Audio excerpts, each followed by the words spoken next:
अच्छा जनाब, we will start the session, but before I start the session मैं ये चाहूँगा कि आप हजरात की तरफ से कुछ बेसिक सवालात आ जाएं ताकि हम डेटा जमा कर सकें और हमें चलना आसान हो।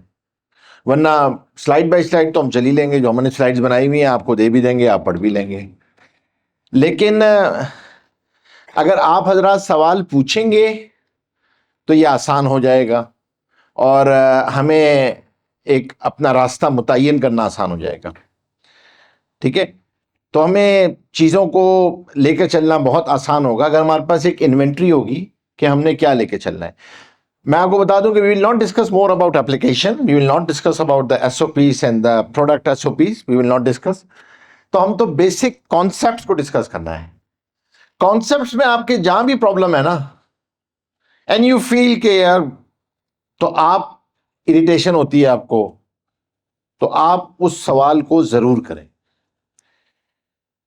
Whenever you will ask the question, अच्छा मैं आपको बिल्कुल बेसिक ग्राउंड रूल बता देता हूँ भाई। ये टाइमिंग क्या है हमारे इसकी, क्या तो आप 2 घंटे यहीं बिठाएंगे या कुछ चाय पिलाएंगे या क्या करेंगे, मतलब कोई बता दें आप ताकि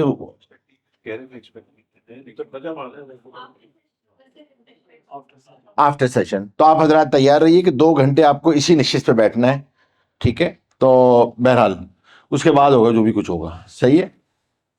तो दूसरी बात जो है वो ये है कि आप हजरात सवाल कर सकते हैं। there's an interactive session anytime you can ask the question, you can just raise your hand और सवाल, the ball will be in my court, I will respond in a 3-minute immediate answer if it's required, and if the answer is coming in the coming slides or in the coming discussion, I'll give you a sign कि you just have to wait। ठीक है, और अगर सवाल खालिसतन आपकी जहनी खलिश का नतीजा होगा और मजमे को उससे कोई फायदा नहीं होगा, तो I'll give you a sign कि we'll discuss 1-to-1 एंड हम चाय की प्याली पे उसको डिस्कस कर लेंगे ताकि मजमे का वक्त महफूज रहे। ठीक है, क्लियर, इजी, ओके।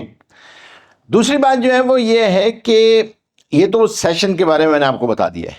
आप हजरात अल्हम्दुलिल्लाह अल्लाह के फजल करम से कोई ऐसा साथी है जिसको अभी इंडस्ट्री में आए हुए 5 साल नहीं गुजरे हैं, फाइनेंशियल इंडस्ट्री में आए हुए 5 साल नहीं गुजरे, ऐसा कोई साथी?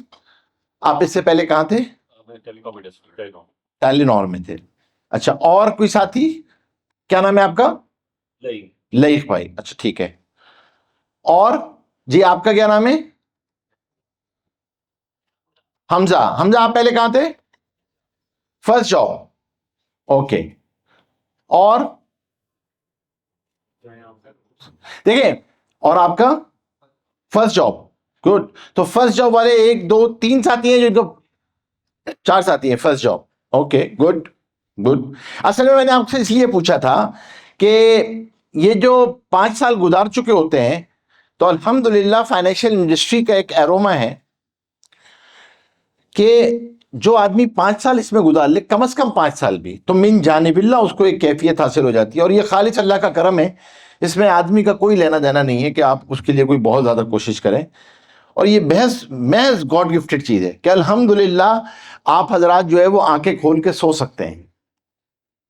ये हर एक को हासिल नहीं होता कि आप मतलब बहुत समझ रहा होता है कि माशाल्लाह टीम तो कितने गौर से सुन रही है, मेरे ख्याल में शायद कल ही सारी प्रोडक्ट बेच देगी, लेकिन वो सिर्फ ये सोच रहे होते कि शारे फैसल बंद होगी, घर कैसे पहुंचेंगे। तीसरी एक बात यह है कि मुझे पता है कि आपके पास कस्टमर्स आपकी तलाश में होंगे और जाहिर सी बात है हमें एडिक्टिव कॉम है। अगर हमारे हाथ 5 मिनट तक मोबाइल को टच ना करें तो खारिश शुरू हो जाती है हाथ में ना, तो प्रॉब्लम होती है, आदमी के हाथ में खारिश होती है, तो बहुत मसला होता है। वो उसमें कोई एंटी एलर्जिक भी ले लें तो काम नहीं करती उसमें एंटी एलर्जिक ज़्यादा, क्योंकि ये प्रॉब्लम है, नेशनल प्रॉब्लम है और इसमें अब कुछ भी कर नहीं सकते हम। तो बराए मेहरबानी कुछ कस्टमर्स जो आपकी तलाश में हैं, टॉर्च लेके तलाश कर रहे हैं कहाँ हैं आप, और आपने तो कहा था और वो तो हुआ नहीं, और पहली तारीख आ गई और वो भी गुजर गई और पहला वर्किंग डे आ गया, लेकिन जो आपने वादा किया था वो तो वफा ना हुआ। तो बहरहाल आप कोशिश कीजिएगा कि अभी थोड़ी देर मोबाइल को साइलेंट रखिएगा। ये तो मैं शान में गुस्ताखी कर नहीं सकता।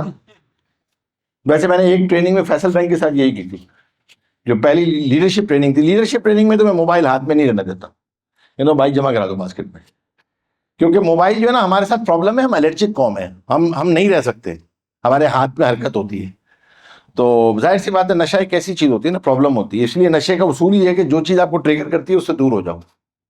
ये पहला उसूल है अपने आप को किसी नेगेटिव हैबिट से दूर करने का, कि जो चीज आपको ट्रिगर कर रही है उससे दूर हो जाओ, otherwise change will not start.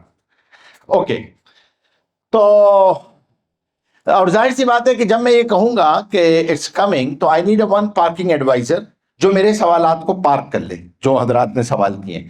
तो मैं एक ऐसा होशमंद बच्चा चाहूंगा जो सिर्फ एक ही मुजाहिदे की कैफियत में रहेगा कि उसको जाग कर पूरी क्लास गुजारनी होगी और वो सवालात को लिखेगा। तो कौन वो होशमंद बच्चा या बच्ची इस कुर्बानी के लिए तैयार है कि वो आंखें खोल के कैलूले की कुर्बानी करे और सवालात को लिख ले? नहीं, आप मत बताओ ना, उसको बोलने तो बेचारे को, आपने जरूर किसी को कुर्बानी के भट्टी पे चढ़ाना है। बताइए भाई, जल्दी जल्दी बताइए ना कि आगे आगे चले। कौन जागेगा? सवाल लिखना है, उसको एक ही काम करना है कि आप लिखोगे, आगे बस कॉपी है, ले लें भाई, यहां से ले लें। आपके इसमें ग्रामी एहसन भाई, ठीक है, ऐसा लिखेंगे। ओके जी, let's start asking the question. Question number 1, कोई सवाल जो आपके जहन में आता है? सर, पहला बेसिक सवाल जी, क्या है और इस्लाम में उसकी ममानियत क्यों है? सूद क्या है, इस्लाम में उसकी ममानियत क्यों है? ओके, ठीक है, इसका जवाब बिल्कुल आएगा, ये बिल्कुल ठीक है। सूद क्या है? और सवाल? हमारे फंड्स में इंटरेस्ट है कितने परसेंट है? हमारे फंड में इंटरेस्ट कितना परसेंट है? अच्छा, ये भी एप्लीकेशन का सवाल है, क्योंकि ये सवाल एप्लीकेशन सवालों में नहीं जाएंगे। पहले मैं आपसे चाहूंगा कि आप कॉन्सेप्ट क्लियर करें। और कोई सवाल? वो सवाल करें जो कस्टमर आपसे करता है।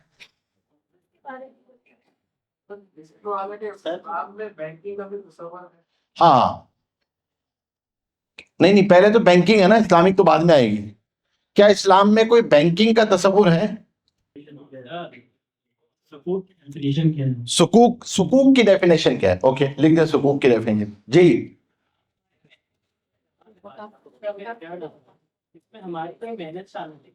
हम अगर पैसे जमा कराते हैं जिसमें हमें कोई रिटर्न आता है और हमारी मेहनत शामिल नहीं होती, अच्छा, ये नापसंदीदा अमल है या हराम की कैटेगरी में? ओके, ये सवाल है आपका? अच्छा, ठीक है, सही, ठीक है, आ जाएगा ये कॉन्सेप्चुअल, आपके कॉन्सेप्ट में आ जाएगा, ये प्रोडक्ट अभी आएगी, कॉन्सेप्ट की उसमें आ जाएगा ये। अच्छा जनाब, जैसे आपसे अभी गुफ्तगू में फैसल ने भी और मुफ्ती मोहिब साहब ने भी दो बातें की थी, और वो दोनों बातों के अंदर दो चीजें बहुत इंपॉर्टेंट थी, इंटेंट एंड बिलीफ। इंसान की जिंदगी के अंदर ना सबसे चीज जो अहम किरदार अदा करती है वो इंटेंट और बिलीफ करती है।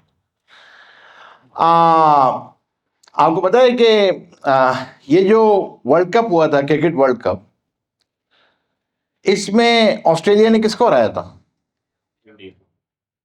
किसको हराया था? इंडिया को हराया था ना।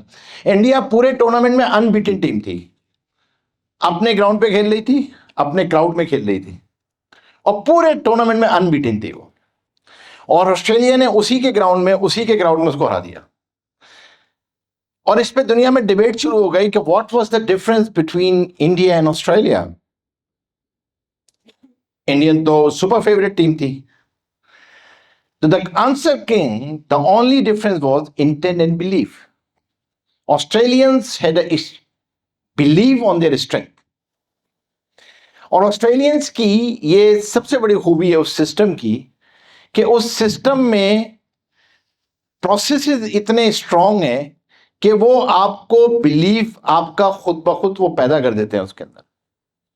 आई बीन इन ऑस्ट्रेलिया, और हम जब पढ़ाते थे वहां पे, तो ऑस्ट्रेलिया के अंदर ग्रेड 8 तक एग्जाम नहीं होते, मतलब यू हैव टू गो, आप नेक्स्ट क्लास में जाने ही जाना होता है ना, फर्स्ट सेकंड थर्ड कोई मसला नहीं है, जैसे हमारे यहाँ के मसले हैं ना, कोई फर्स्ट आ गया तो फिर अम्मा को फोन किया, उनकी अम्मा को आपने किससे ट्यूशन पढ़वाया था हमें बताएं, हम भी अपने बच्चे को उसी से ट्यूशन पढ़वाएं क्योंकि वो फर्स्ट आया था। उनके यहाँ नहीं, ग्रेड तक कुछ नहीं होता, कुछ भी, कोई चीज नहीं है। और पता है हमें इंस्ट्रक्शंस क्या थे? I was the vice principal, the only instruction from the education board was कि बच्चे ने किताब पढ़नी है। आप कोशिश करें बच्चा किताब पूरी पढ़े। और कहते हैं किताब is design in such a manner कि वो यूजर फ्रेंडली किताब है। Teacher only behave like a facilitator. किताब खुद बताएगी आपको कि ये क्या चीज है, और बच्चे को और कुछ करने की जरूरत नहीं है, आपने सिर्फ उससे किताब पूरी पढ़वानी है। इस प्रोसेस को आप पूरा कर लें, ये आपसे बेसिक रिक्वायरमेंट है। ये जो प्रोसेसेस को फॉलो करना होता है, ये बिलीव इसके बगैर बनते नहीं है। क्योंकि बिलीव जो है ना, वो एक प्रोसेस का नाम है जिससे आदमी के बिलीव्स बनते हैं। There is certain knowledge behind it, experiences हैं, आपके मुशाहिदात हैं, आपको किसी की जात पे यकीन है जिसकी बात को आप मान लेते हैं। कभी आप खुद एक चीज से गुजरते हैं जब आपको ये यकीन आता है, और उससे पहले यानी नॉलेज होती है, नॉलेज बिलीव में कन्वर्ट होती है, बिलीव फेथ में कन्वर्ट होता है। तो इट्स अ जर्नी। ये जो प्रोसेस है, इस प्रोसेस के अंदर जो सबसे अहम चीज होती है वो होती है कि इसकी स्ट्रेंथ की एक ही शर्त होती है कि आप इसको बाईपास मत कीजिएगा। हमारे साथ है ना, हमारा बेस्ट एजुकेशन सिस्टम, अगरचे वो आईबी है, मैं आईबी की बात तो नहीं कर रहा, लेकिन कैम्ब्रिज की बात करता हूं। आप देखें कैम्ब्रिज भी अब जो है ना, उसने भी प्रोसेस को बाईपास कर दिया है। हमारा बच्चा जो है वो जनवरी के बाद से वो क्लासेस लेते हैं कि जिसमें टीचर 5 साल, पिछले 5 साल के पेपर पढ़ाता है। तो वहां भी किताब नहीं पढ़ते, कैम्ब्रिज में भी किताब नहीं पढ़ते। उसका नुकसान ये होता है कि वो डेवलप होता है बाईपास मेंटेलिटी के साथ। तो कंप्लाइंस वाला आता है, क्या नाम है तुम्हारा? हाँ, यूनुस। यूनुस आके एक तकरीर करता है कि भाई ये देखो, ये एसओपी हैं, ये फॉलो करने हैं। उन्होंने कहा सर आपको रिजल्ट चाहिए ना, ये एसओपी अपने पास रखें, इंशाल्लाह सब मिल जाएगा आपको बॉटम लाइन अचीव करके दिखा देंगे आपको। तो आपका फाइल का पेट हम पूरा कर देंगे, आप फिक्र नहीं करें बस। क्यों? क्योंकि we are not habitual to follow the process, we are groomed to bypass the process. PhD किया है हमने, बेस्ट एसओपी लाके दिखा दोगे कि बाईपास करके दिखाएंगे आपको। इसलिए ट्रेन क्यों मजबूर होकर काकूल भेजना पड़ा? क्यों भेजा काकूल? आप सोचो कोई समझ में आता है कोई काकूल में जाकर ट्रेनिंग करवाएगा? क्यों? क्योंकि कजाफी स्टेडियम में एसओपी बाईपास होती थी, आधी टीम आती नहीं थी प्रैक्टिस करने। उनका भाई काकूल भेजो, सही उठेंगे, सही करेंगे, एसओपी फॉलो करेंगे। क्यों? क्योंकि अगर आप एसओपी फॉलो नहीं करेंगे तो you never get the belief. और बिलीव किस चीज पे? बिलीव आपको आपकी स्ट्रेंथ पे। हमारे साथ तो एक प्रॉब्लम है ना, हमारे साथ प्रॉब्लम यह है कि किसी से मैं पूछता हूं ना कि यार आप ये बताओ आपकी स्ट्रेंथ क्या है। मैं बच्चों से पूछता हूं, आईबीए के बच्चों से पूछता हूं, लोगों से पूछता हूं कि यार अपनी स्ट्रेंथ बताओ, मुझे 5 स्ट्रेंथ लिख के दो यहां पे। तो दे आर समटाइम ब्लैंक। जिंदगी में क्या करना है? तो पढ़ रहा होता है तो कहता है यार अभी हम सोच के बताएंगे आपको। तो जिंदगी हम उस मुसाफिर की तरह गुजारते हैं जो बस में बैठ के इस्तिखारा करता है कहां जाना चाहिए, और सोचता है यार इतने सारे लोग बैठे हुए हैं बस में, अल्लाह चाहे ये भी कहीं जा ही रहे होंगे ना, पागल तो नहीं है बस में बैठ गए आके, तो हम भी कहीं ना कहीं पहुंच जाएंगे। तो ना हम उसकी स्ट्रेंथ को आइडेंटिफाई करते हैं, और उससे ज्यादा नुकसान क्या करते हैं हम कि जब हमें स्ट्रेंथ का नहीं पता होता, बाद दफा बेचने में प्रोडक्ट का नहीं पता होता स्ट्रेंथ का अपनी, तो अल्लाह ने आपके अंदर स्ट्रेंथ रखी होती है कि आप मछली हैं और पानी में तैरेंगे, और आपको दरख्त पे घोंसले बहुत अच्छे लगते हैं। तो जिंदगी इसी फिक्र में गुजार देते हैं कि काश दरख्त पे चढ़ते और काश के घोंसला बना लेते। और लोग ये ताना देते हुए गुजार देते हैं कि यार तुमने कोशिश ही नहीं की, अगर कोशिश की होती ना तो दरख्त पे चढ़ जाते। आखिर परिंदे भी तो दरख्त पे बनाते हैं, तो मछली बना लेगी तो क्या होगा? तो वो जिंदगी इसी डिप्रेशन में गुजारता है कि आई विश कि मेरा भी वहां पे होता। और यही मसला होता है बिल्कुल अगर हमें अपनी प्रोडक्ट जिसको हम बेच रहे हैं उस पर बिलीव नहीं होता। मार्केटिंग साइंस कहती है, साइकोलॉजी, कि आप जब किसी को वर्बली मार्केट करने के लिए जाते हैं ना, तो your non verbal communication is much faster than your verbal communication. आपका बिलीफ ट्रांसफर होता है, आपकी जुगाली ट्रांसफर नहीं होती है, अल्फाज की जुगाली। अल्फाज की जुगाली से प्रोडक्ट एक मरतबा बेच सकते हो बस। It's your believe on the product कि यस इट इज। इंसान, अल्लाह ने एक ऐसी अशरफुल मखलूकात बनाई है जिसकी non verbal communication much faster than verbal communication, and non verbal communication is a by product of your belief, is a by product of your mindset, क्योंकि आपकी पर्सनालिटी भी उसी पे चलती है। Your behaviours, your attitudes, all based on your mindset and belief. इसलिए दुनिया कहती है don't discuss behaviours and don't work on behaviours, you discuss the mindset. Arrogance is the mindset problem. It's not the behavioral problem. Mindset problem है। अगर आदमी को हलाल और हराम माइंडसेट में ही क्लियर नहीं होता है तो हलाल की प्रोडक्ट बेचना बहुत मुश्किल होता है। माइंडसेट क्लियर है तो फिर आपको अंदाजा है, फिर आपको पता है, फिर आप उसकी, क्योंकि वो जो अटैचमेंट होती है ना प्रोडक्ट के साथ, वो एक बहुत डिफरेंट होती है। और जब आपकी प्रोडक्ट के ऊपर आपको बिलीव होता है तो ऑटोमेटिकली ट्रस्ट डेवलप होता है कस्टमर के साथ। Speed of trust is very fast, वरना आप कभी ट्रस्ट डेवलप ही नहीं कर पाते। और ये बहुत अहम चीज है। हम इस्लामिक के अंदर जो गुफ्तगू करते हैं वो इस पर्सपेक्टिव में करते हैं। मैं आपको पर्सपेक्टिव इसलिए क्लियर कर रहा हूं ताकि ये क्लियर रहे कि हम किसके बारे में गुफ्तगू कर रहे हैं। कि एक इस्लामी मुआशरे के अंदर, एक इस्लामी मुल्क के अंदर, या बहैसियत मुसलमान, हमें ये पता होना चाहिए कि इस्लाम हलाल और हराम को क्या, किस तरह बयान करता है और उसकी क्या अहमियत है।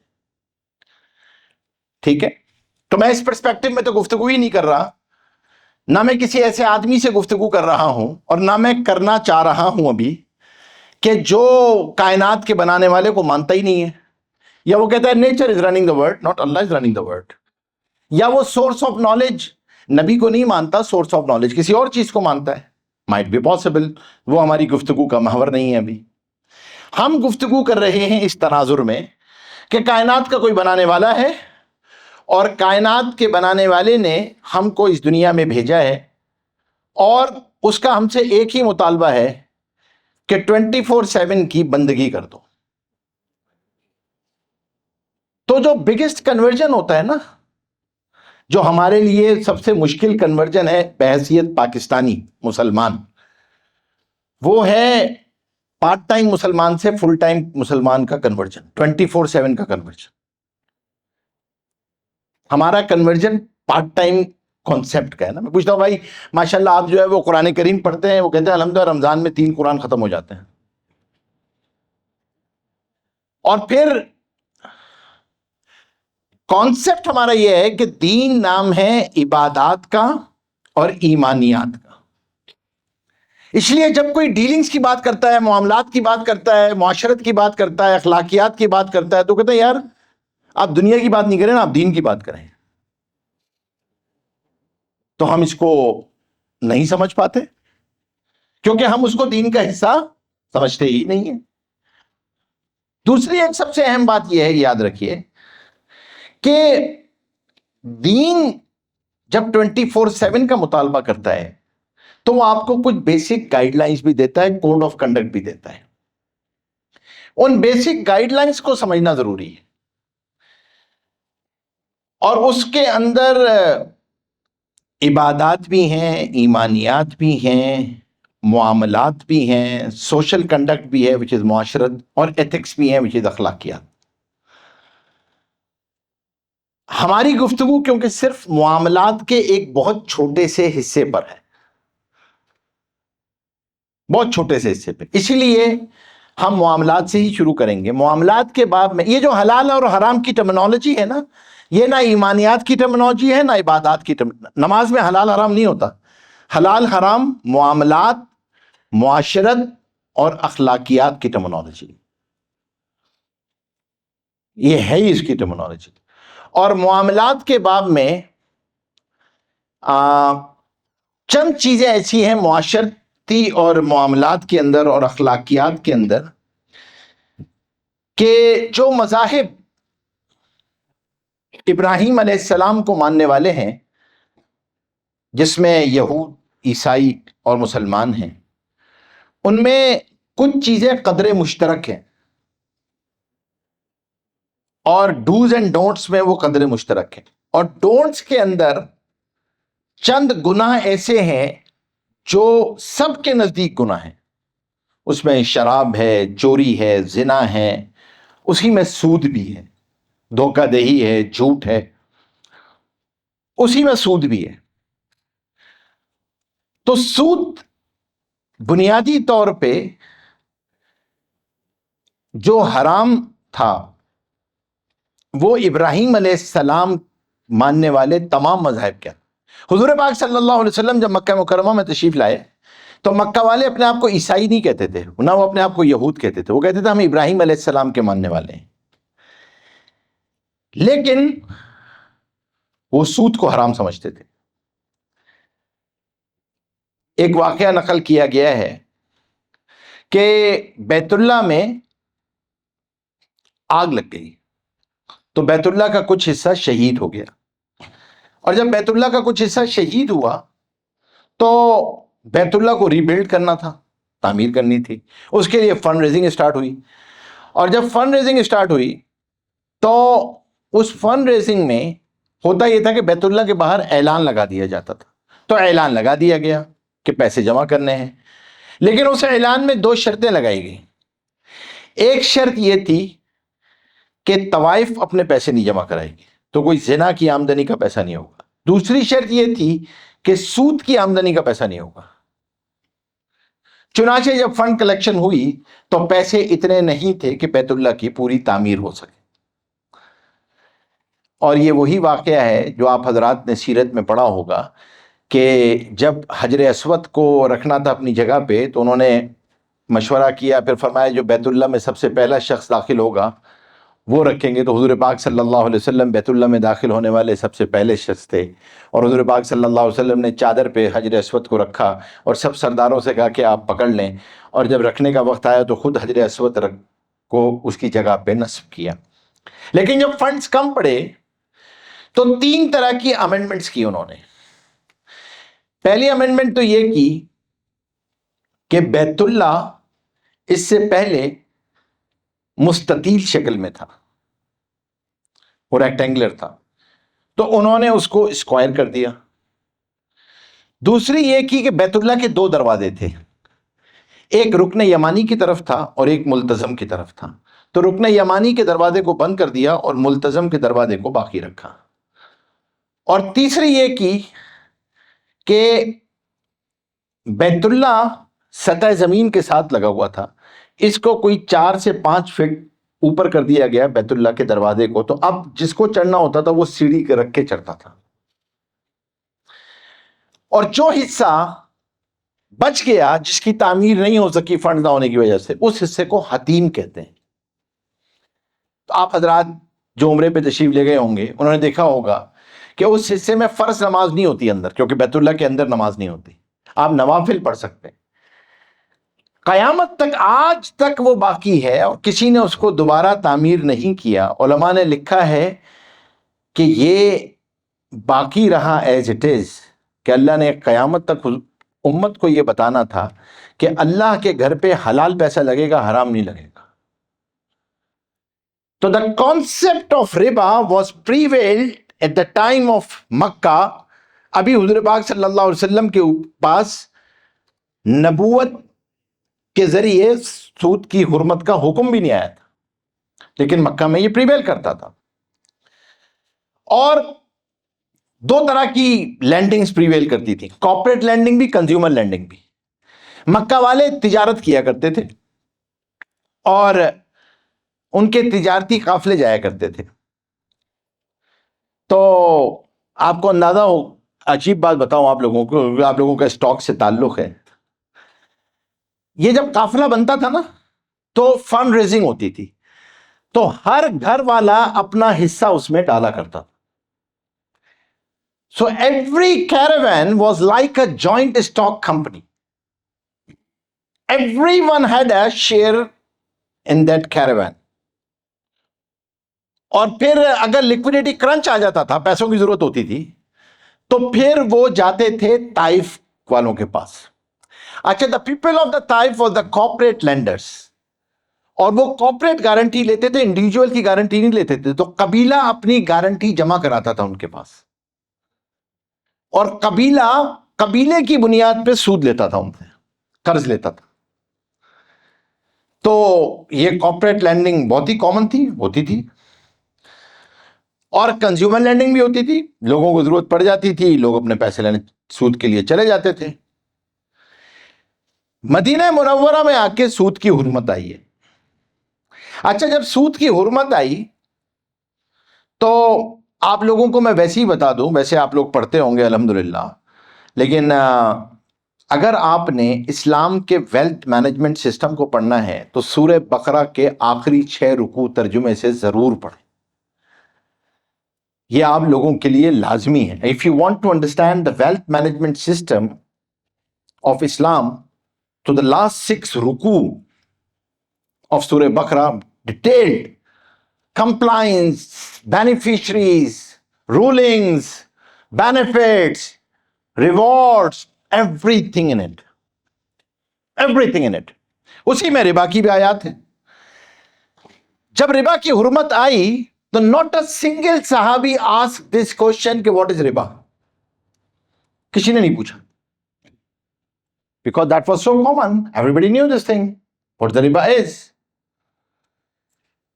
अब सवाल ये पैदा होता है कि रिबा क्या चीज है. हजरत अली करमल्लाहु वजह से किसी ने सवाल किया कि सूद किसे कहते हैं. हजरत अली करमल्लाहु वजह की मशहूर हदीस है, फरमाया कुल्लु कर्ज़िन जर्र नफ़अन फहुव रिबा. हर वो कर्ज जो अपने साथ किसी नफे को खींच के लाए उसको सूद कहते हैं. हर वो कर्ज जो अपने साथ किसी नफे को खींच के लाए उसको सूद कहते हैं. तो एक बात याद रखिएगा कि कॉन्सेप्चुअली इस्लाम में कर्ज एक मुआशरती अमल है, इबादत है, फाइनेंशियल ट्रांजैक्शन नहीं है. इसलिए आपको कर्ज देने पे अजर मिलता है. अगर आप मोहलत देते हैं तो गुनाह मुआफ होते हैं. कर्ज बुनियादी तौर पे कर्ज जो है वो इबादत है. तो पहली चीज तो यह समझना जरूरी है.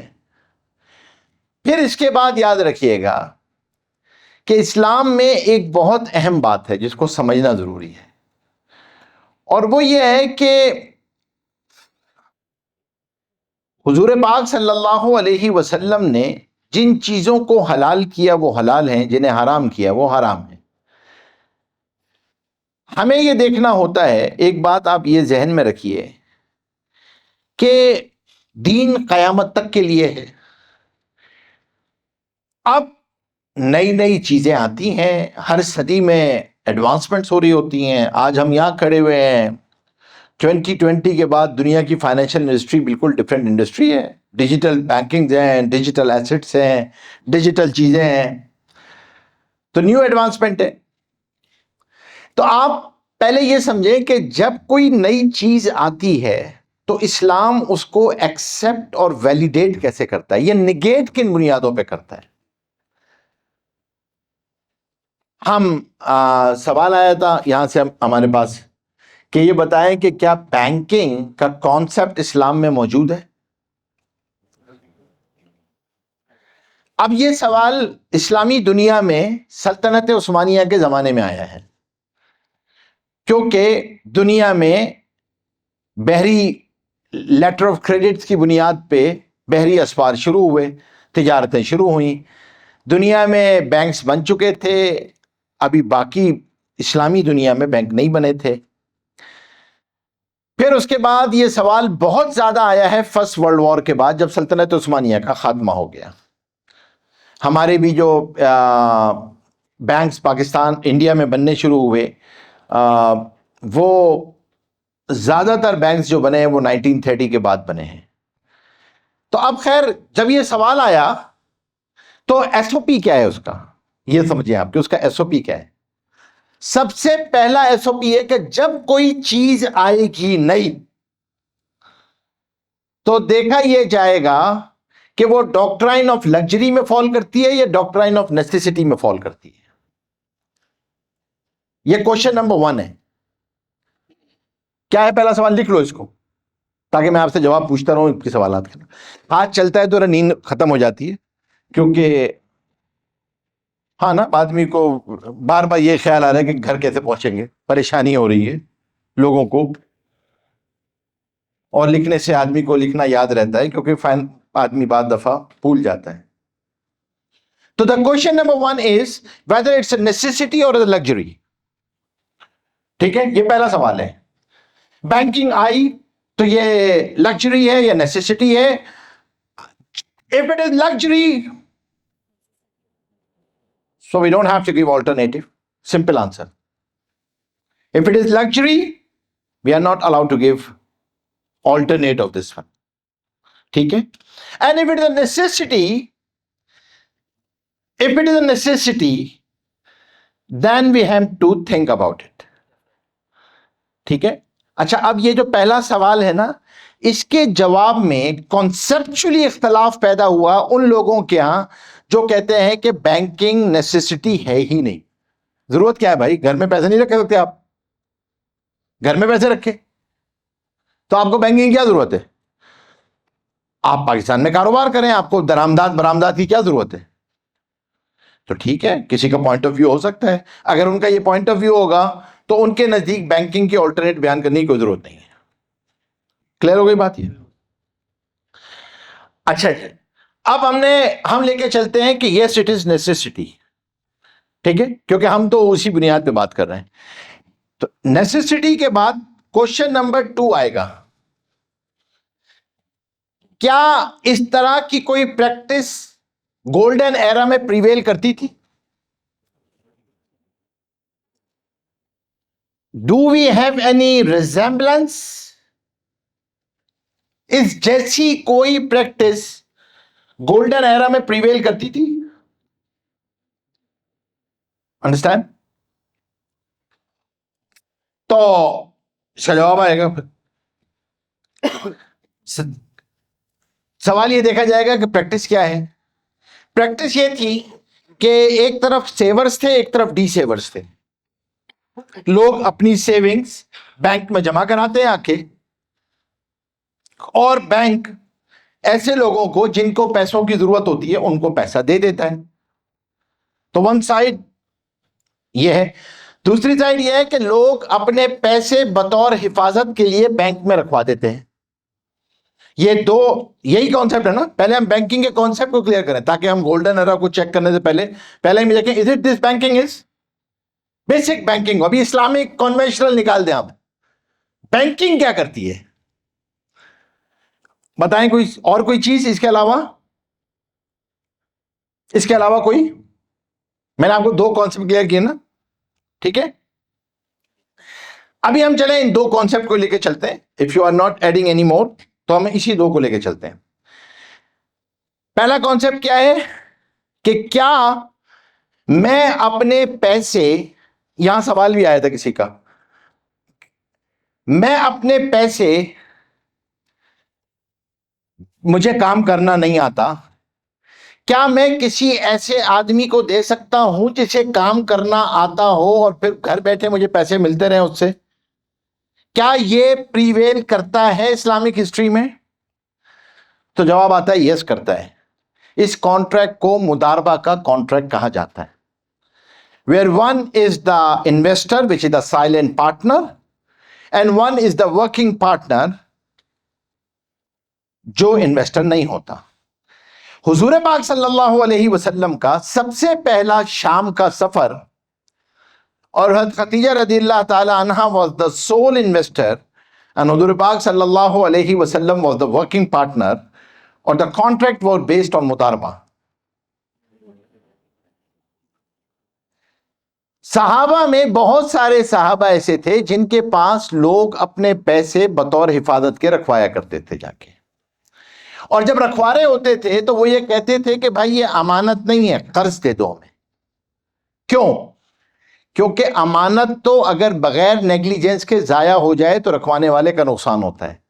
कर्ज डिमांड लायबिलिटी होती है, मीरास में से भी कट जाती है, तो वो सेव करने की, और फिर अमानत को आप इस्तेमाल नहीं कर सकते, कर्ज को आप इस्तेमाल कर सकते हैं, तो वो कर्ज रख लिया करते थे।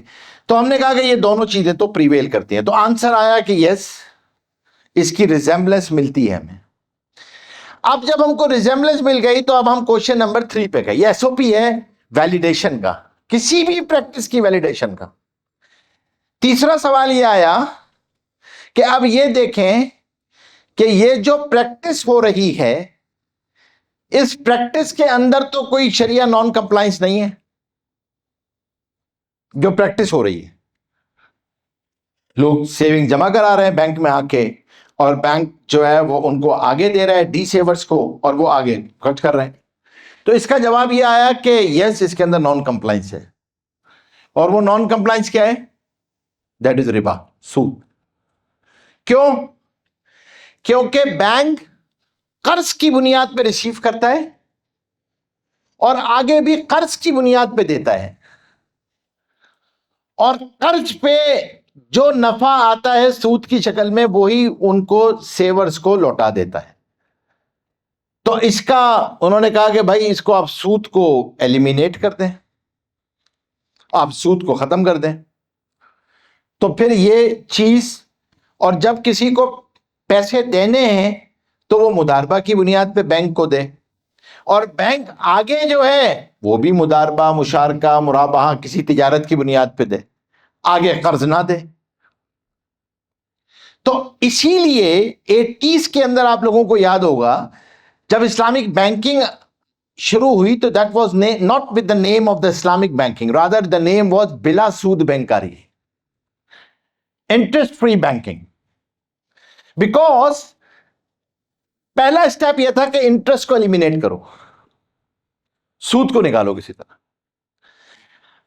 बैंकिंग में यहां तक निकाल के उन्होंने फिर आगे उसके कॉन्ट्रैक्ट्स लेकर आए, ठीक है। यहां तक बात हुई कि इसकी validation of the Islamic banking, और ये दुनिया में स्टार्ट हुई है 80s के अंदर सबसे पहले, और 70s में हो गई थी। Dubai Islamic bank came in 70s, IDB Islamic development bank came in 70s, लेकिन 80s वाज द एरा जहां बहुत बड़ी डेवलप हुई है। मलेशिया डेवलप हुआ, पाकिस्तान में बहुत सारी चीज़ें डेवलप हुई, पाकिस्तान में मुदारबा सेक्टर उस ज़माने में आया, पाकिस्तान के अंदर लॉज बहुत सारे तब्दील हुए। खैर, यहाँ तक सवाल, यहाँ तक जो मैं पहुँचा हूँ अभी, ये सिर्फ और सिर्फ ये है कि इस्लामिक बैंकिंग और सूद क्या चीज़ होती है। इसके बारे में कोई सवाल हो तो आप कीजिए ताकि हम आगे गुफ्तगू शुरू करें। यहां तक कोई सवाल हो जो मैंने कहा है उसके बारे में, तो आप हम आगे चलें। जी प्लीज। नॉन रिस्ट्रिक्टेड मुदारबा को कैसे वेरीफाई करेंगे? मुदारबा में दो कॉन्सेप्ट होते हैं ना, रिस्ट्रिक्टेड एक नॉन रिस्ट्रिक्टेड। आप नॉन रिस्ट्रिक्टेड में हम उसको अलो कर रहे हैं कि ठीक है आप मैं अपने इन्वेस्टर को ये कह रहा हूं कि मेरे पैसे को सिर्फ हलाल जगहों पे लगाएं, चाहे उससे आप कपास खरीदें, गंदम खरीदें, चावल खरीदें, कुछ भी खरीदें। मैं दोनों तरह की पाबंदियां कर सकता हूं। मैं कह सकता हूं कि देखें कमोडिटीज में मत खींचेगा, आप कमोडिटीज में मेरे पैसे को मत लगाइएगा, that is restrictions. I can say without restriction also, only with condition के हलाल। कैसे कंडीशन को वेरीफाई करूंगा? वो इसके लिए तो फिर ऑडिट्स हैं, इसके लिए तो कंप्लाइंस है, इसके लिए तो चीजें हैं ना। जब अगर पर्सनल ब्याह पे जाऊं, मैं आपसे मुदारबा का कॉन्ट्रैक्ट कर रहा हूं, और मैं आपसे मुदारबा का कॉन्ट्रैक्ट कर रहा हूं और मैं नॉन रिस्ट्रिक्शन पे जा रहा हूं, तो और मैं जाके घर बैठ जाता हूं, तो मैं कैसे वेरीफाई करूंगा कि आप हलाल चीजों में ही मेरा एसेट और इन्वेस्टमेंट कर रहे हैं? तो कोई इस्लाम में है?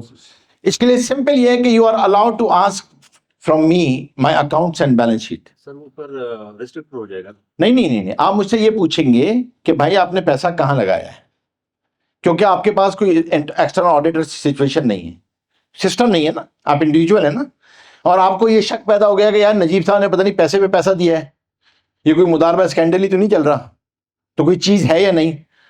तो उसके लिए सवाल सबसे पहले यह है कि आप पूछेंगे। इसीलिए आज की तारीख में एससीसीपी किसी को अलाउ नहीं करता कि आप पब्लिक बोरोइंग करें, unless you come in a framework. Public borrowing किसी को अलाउ नहीं है कि आप इश्तिहार दे देंगे भाई लोग पैसे जमा कराएं, हम आपको 10% प्रॉफिट देंगे। You are not allowed to do this thing, because you have to show कि what are you doing, what's your business is, what's your balance sheet, what's your equity, आपको सब कुछ बताना पड़ेगा। तो अब हमें यहां तक बताएंगे, यहां तक कोई सवाल आप हजरात का? सूद के बारे में डेफिनेशन सूद की समझ में आई? क्या डेफिनेशन है? जो भी कर्ज आप मुनाफे के साथ आएंगे, और वो कर्ज जो अपने साथ किसी नफे को खींच के लाए उसे सूद कहते हैं। ठीक है, कर्ज की ट्रांजैक्शन होगी, बिजनेस ट्रांजैक्शन नहीं होगी, कर्ज की ट्रांजैक्शन होगी। आप किसी को कर्ज देंगे, ठीक है, कारोबार के लिए नहीं देंगे। क्लियर हो गया? कोई सवाल? कोई सवाल? बैंक से लोन लेना और बैंक उस पर हमसे कुछ दे रहा है इंटरेस्ट, तो ये वही मुनाफा तो हुआ। अगर आपसे, आपने बैंक से क्या लिया है? आपने बैंक से कर्जा लिया और फिर बैंक उसके साथ आपको बोल देगा मुझे 20% दो, 20% दो। ये मुनाफा ही तो है ना। नहीं, तो आपने कर्ज पे नफा लिया ना, कर्ज पे नफा लिया ना बैंक ने, तो कर्ज पे नफा ही तो सूद है, यही तो सूद है ना। आपने आगे तिजारत की होती और बैंक कहता कि मैं आपकी तिजारत में 10% नफे का हकदार हूं, तो फिर सही है। ठीक है, अच्छा जी, एक चीज को समझना बहुत जरूरी है जो हमें हमेशा प्रॉब्लम क्रिएट करती है, और वो प्रॉब्लम यह है कि हम जिंदगी को गुजारते हैं। क्या मतलब है इसका? Know your customer. शरीयत जो आपका कन्वर्जन क्रिएट करती है ना, वो कहती है कि आपको केवाईसी से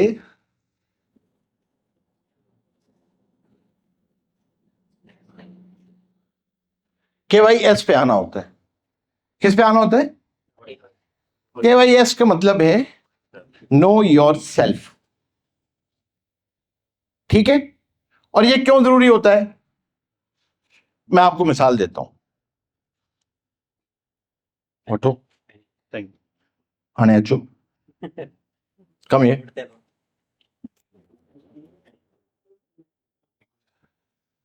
अली, मोबाइल है तुम्हारे पास? निकालना।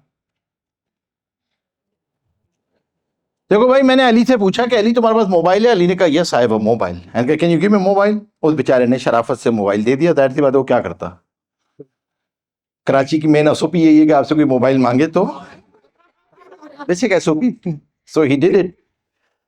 और मैं आपसे ये सवाल करूंगा कि एज्यूम करें कि मैं वो नहीं था बल्कि मैंने एक फाइनेंशियल ट्रांजैक्शन की थी, जिसको आप सोचते रहते कराची के एसओपी सुनते ही। तो एज्यूम करें कि ये एक फाइनेंशियल ट्रांजैक्शन है। अब मुझे बताएं कि ये क्या फाइनेंशियल ट्रांजैक्शन थी। मिसाल दें आप कोई कि मैंने क्या क्या कर सकता था। ये एज्यूम कर रहा हूं, मैं कह रहा हूं एज्यूम करें, बताएं। लिखो, सही लिखो। Purchase, rent. तुम क्यों खड़े हो भाई? वैसे ही देख रहे हो या कोई पैगाम लेकर आए हो? अच्छा, वैसे ही देख रहे हो। और बताएं जी। हिबा, हाँ माशाल्लाह। कौन बोला हिबा? देखा, कोई मौलवी मौलवी की दर्द को समझता है। उन्होंने कहा भाई कोई हिबा भी दे सकता है ना, ये थोड़ी हर वक्त खरीदो फरोख्त होगी। अच्छा, और तुम बोलो, तुम भी तो कुछ बोल दो, बताओ कोई ट्रांजैक्शन। गो तो हो गई ना Hiba, Hiba is a gift. और बताएं, बताएं जी, आप बताएं मैम। सोचे सोचे सोचे सोचे, कोई दिमाग के घोड़े दौड़ाएं, जो सो रहे हैं उनको उठाएं, कोई टोनी है उनको जगाएं। सोचे सोचे सोचे। लोन लिखें, लोन।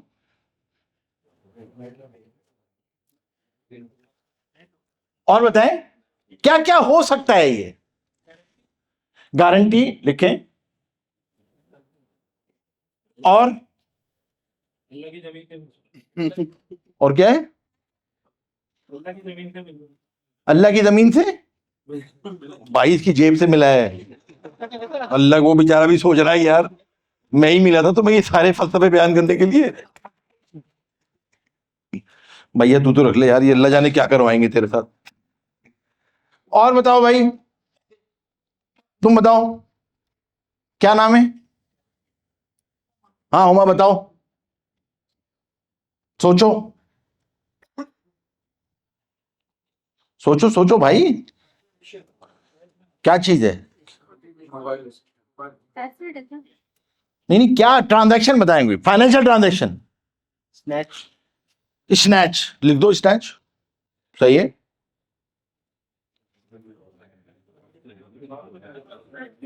इससे ट्रांजेक्शन होना होगा इसमें कोई बेचारा इसको फाइनेंशियल समझता होना भाई कि रिस्क कैरी कर रहा था, एसेट रिस्क बच गया, उन्होंने कहा कि ये कोई रिस्क मिटिगेशन इसी तरह करता है ना, इट ऑल रिस्क मैनेजमेंट। अच्छा चलो बैठो यार तुम। देखें मैं आपको सिर्फ यहां पे ये इसलिए समझाने के लिए किया था कि इसका एक एसओपी है। आम तौर पे जब मैं ये पढ़ाता हूं, ये बुनियादी तौर पे लॉ ऑफ कॉन्ट्रैक्ट का मज़मून है। मामलात के अंदर जब दो आदमी इन्वॉल्व होते हैं तो शरीयत की एक ही रिक्वायरमेंट होती है कि know yourself, who you are. तो सबसे पहला सवाल जो इसके जवाब में आपको आना चाहिए वो ये है कि इसके नतीजे में एक रोल वजूद में आता है। 90% फाइनेंशियल इंडस्ट्री में रहने वाला आदमी इसको नहीं समझता। मैं चैलेंज करता हूं, मुझे कोई पढ़ाते हुए 20 साल हो गए, प्रोडक्ट बेचते हैं, कॉन्ट्रैक्चुअल रिलेशनशिप नहीं पता होती, रोल नहीं पता होता कि हमारा आपका रोल क्या है, जो कॉन्ट्रैक्ट की जुबान में रोल है। और उसकी वजह यह होती है कि हमने कभी प्रोडक्ट को पढ़ा ही नहीं होता। जब रोल होता, मिसाल के तौर पे शरीयत दरमियान में नहीं आती है। आपसे पूछा कि ये नजीब साहब आप खरीद रहे हैं, ओके, अगर आपने रोल डिसाइड कर लिया कि नजीब साहब परचेजर हैं, अब शरिया आएगी और शरिया आके सवाल करेगी कि नजीब साहब आप उधार पे खरीद रहे हैं, नकद पे खरीद रहे हैं, पेमेंट क्या है, पेमेंट टर्म्स क्या है, कीमत क्या है। अली से पूछेंगे भाई अपना मोबाइल बेच रहे हो या घर वालों का मोबाइल बेच रहे हो, आपके ओनरशिप में है या नहीं है। ये सब सवाल बाद के सवाल हैं, पहले रोल डिफाइन करें। हमारे साथ प्रॉब्लम यह है कि हम रोल डिफाइन जिंदगी में भी नहीं करते। स्टीवन कवी ने ना 7 हैबिट्स में बड़ी मजेदार बात लिखी है। उसने कहा कि जब आप अपनी जिंदगी में रोल डिसाइड करते हैं ना तो वो एडवर्स सिनेरियो में टेस्ट हो जाता है। जब एडवर्स सिनेरियो आता है ना तो वो टेस्ट हो जाता है। रोल क्या आपने जो रोल तय किया था आप कितने उसके अंदर सच्चे हैं। आपको मिसाल देता हूं कि आपने कहा था कि मैं ये खरीद रहा हूं और खरीदते हुए अभी आपने चेकिंग के लिए लिया था और ये गिर के टूट गया, एडवर्स सिनेरियो आ गया ना। अब मसला शुरू होगा, अब रोल टेस्ट होगा आपका। और जब रोल आपको क्लियर होता है तो फिर आपको चीजें आगे करना आसान हो जाती हैं। और रोल अगर क्लियर नहीं होता तो बहुत प्रॉब्लम होती है। आई गिव द एग्जाम्पल, चलो एक लेमैन एग्जाम्पल देता हूं ताकि कोई फाइनेंशियल इंडस्ट्री से हट के देता हूं, पर्सनल लाइफ का एग्जाम्पल देता हूं। ये बताएं आपका क्या नाम है? सईद। आपकी फैमिली में, खानदान में शादी हो गई आपकी? आपके खानदान में शादी के मौके पे लड़के वाले जो लड़की को सामान देते हैं वो किसकी मिल्कियत होता है? लड़की। तमाम चीजें लड़की की मिल्कियत होती हैं। आपका क्या नाम है? शाम। एहतशाम। आप बताएं आपके यहाँ क्या होता है? लड़के वाले लड़की को शादी के मौके पे जो सामान देते हैं वो किसकी मिल्कियत होती है? किसकी? लड़की की मिल्कियत होती है। रोल क्लियर हो गया? स्टीवन कवी के रूल पे आ जाएं, ट्रांजैक्शन को एडवर्स सिनेरियो में ले जाएं। किस में ले जाएं? 3 महीने बाद डिवोर्स। अब क्या होता है? वापस ले लिया। क्या होता है ऐसे? लड़की गई है। हाँ लड़की गई है जो है, जो पहले हो गया था। तुम्हारे यहाँ क्या होता है एहतशाम? वापस ले लेती है।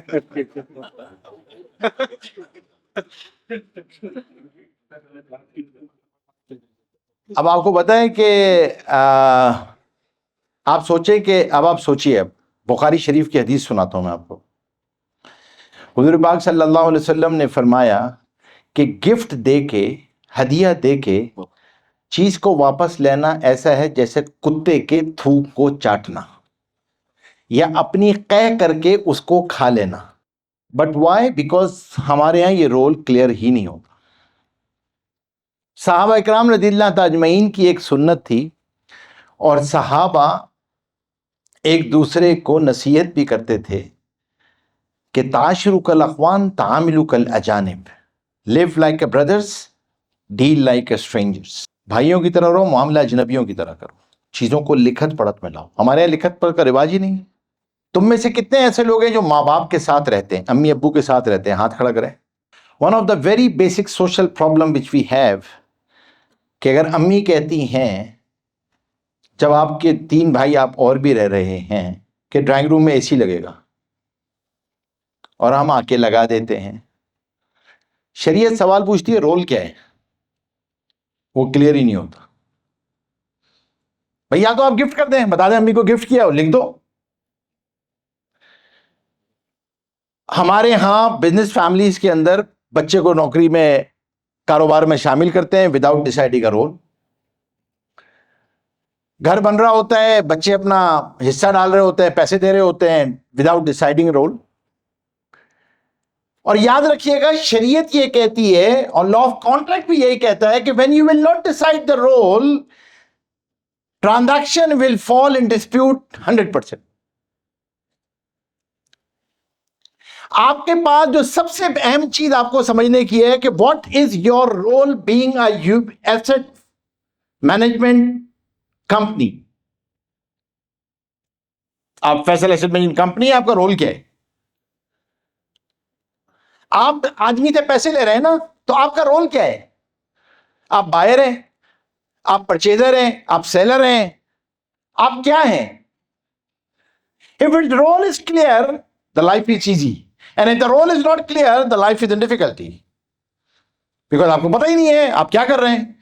कभी आप उसको कर्ज कहेंगे, कभी आप इन्वेस्टमेंट कहेंगे, कभी कुछ कहेंगे। भाई रोल क्लियर हो ना। शरीयत तो बाद में आती है, पहले अपना रोल तय करें। हम उमूमी तौर पे जिंदगी में रोल्स को क्लियर नहीं करते, क्योंकि हमारा मिजाज है आधी बात करने का, और आधी बात के बाद कहते हैं समझ गए ना। अच्छा, सामने वाला भी अपने मतलब की आधी बात ही समझता है, आधी बात सुनता है, 25% जो है वो कोशिश करता है कि बाकी रह जाए, समझता तो 0 है। हाँ, लेकिन रिएक्शन जो है वो 200% करता है। ये हमारा कौमी मिजाज है। तो इसीलिए हमने स्पेशलाइजेशन की है हियरिंग में, और लिसनिंग में 0 है। हाँ, we are specialist for hearing. Hearing कान हमारे काम कर रहे, 2 नहीं 4 कान काम करते हैं। वहां वाला भी कोई बात कर रहा होगा तो उसकी भी कुछ सनसनाहट आ रही होगी, लेकिन समझते नहीं है। लिसनिंग और हियरिंग में बुनियादी फर्क यह होता है कि हियरिंग गैर इख्तियारी होती है और लिसनिंग समझ कर सुना जाता है, जवाब देने के लिए नहीं सुना जाता। तो पहली बात जो आपको समझनी है वो यह है कि रोल क्या होगा आपका। ट्रांजैक्शन के अंदर सबसे अहम बात समझने की है कि रोल क्लियर करें, रोल क्या है आपका। हाँ, रोल आ जाएगा ना तो फिर शरीयत डिफाइंड है यहां पे। फिर शरीयत का एक उसूल है, याद रखिएगा, उस उसूल को लिख लो अपने पास, आपको जिंदगी में बहुत काम आएगा। क्योंकि किताबों में मिलेगा नहीं, और मैंने अब तक किताब लिखी नहीं है, तो आपको वो चीजें नहीं मिलेंगी। और जब मैं किताब लिख लूंगा इंशाल्लाह फिर मिल जाएंगी। तो जब तक नहीं लिखी है तो मजबूरन है आप लिख लें, काम आएगा। The essence of Deen is, तुम भी लिख लो, काम आएगा कुछ कहीं पे।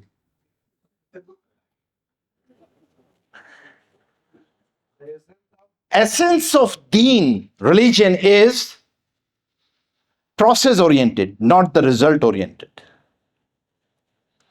दीन का मिजाज प्रोसेस ओरिएंटेड है, रिजल्ट ओरिएंटेड नहीं है।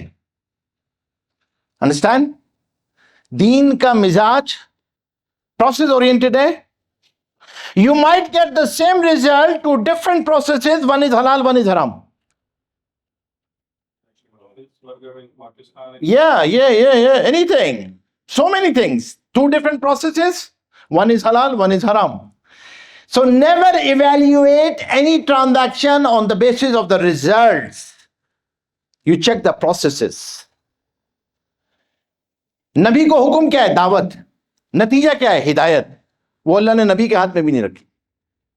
लेकिन नबी इवैल्यूएट किस पे होगा? प्रोसेस पे. दुआ का हुक्म है, नतीजा क्या है? कबूलियत. लेकिन आपको इस पे नहीं रोका गया, ये पहली दुआ का अप्रूवल आएगा तो दूसरी दुआ करना शुरू करूंगी. नहीं, आप दुआ करते रहे. कबूलियत आपका मसला नहीं है. These processes are important. इसीलिए जो फर्क है इस्लामिक बैंकिंग में और कॉन्वेंशनल बैंकिंग में, पहला फर्क तो रिबा का है, किसमें सूद नहीं. दूसरा फर्क है प्रोसेसेस का, जो बैंकिंग के अंदर बहुत बड़ा फर्क है. और यह हमें समझना इसलिए जरूरी है. शेख इसको थोड़ा सा आगे करोगे? Can you please make it?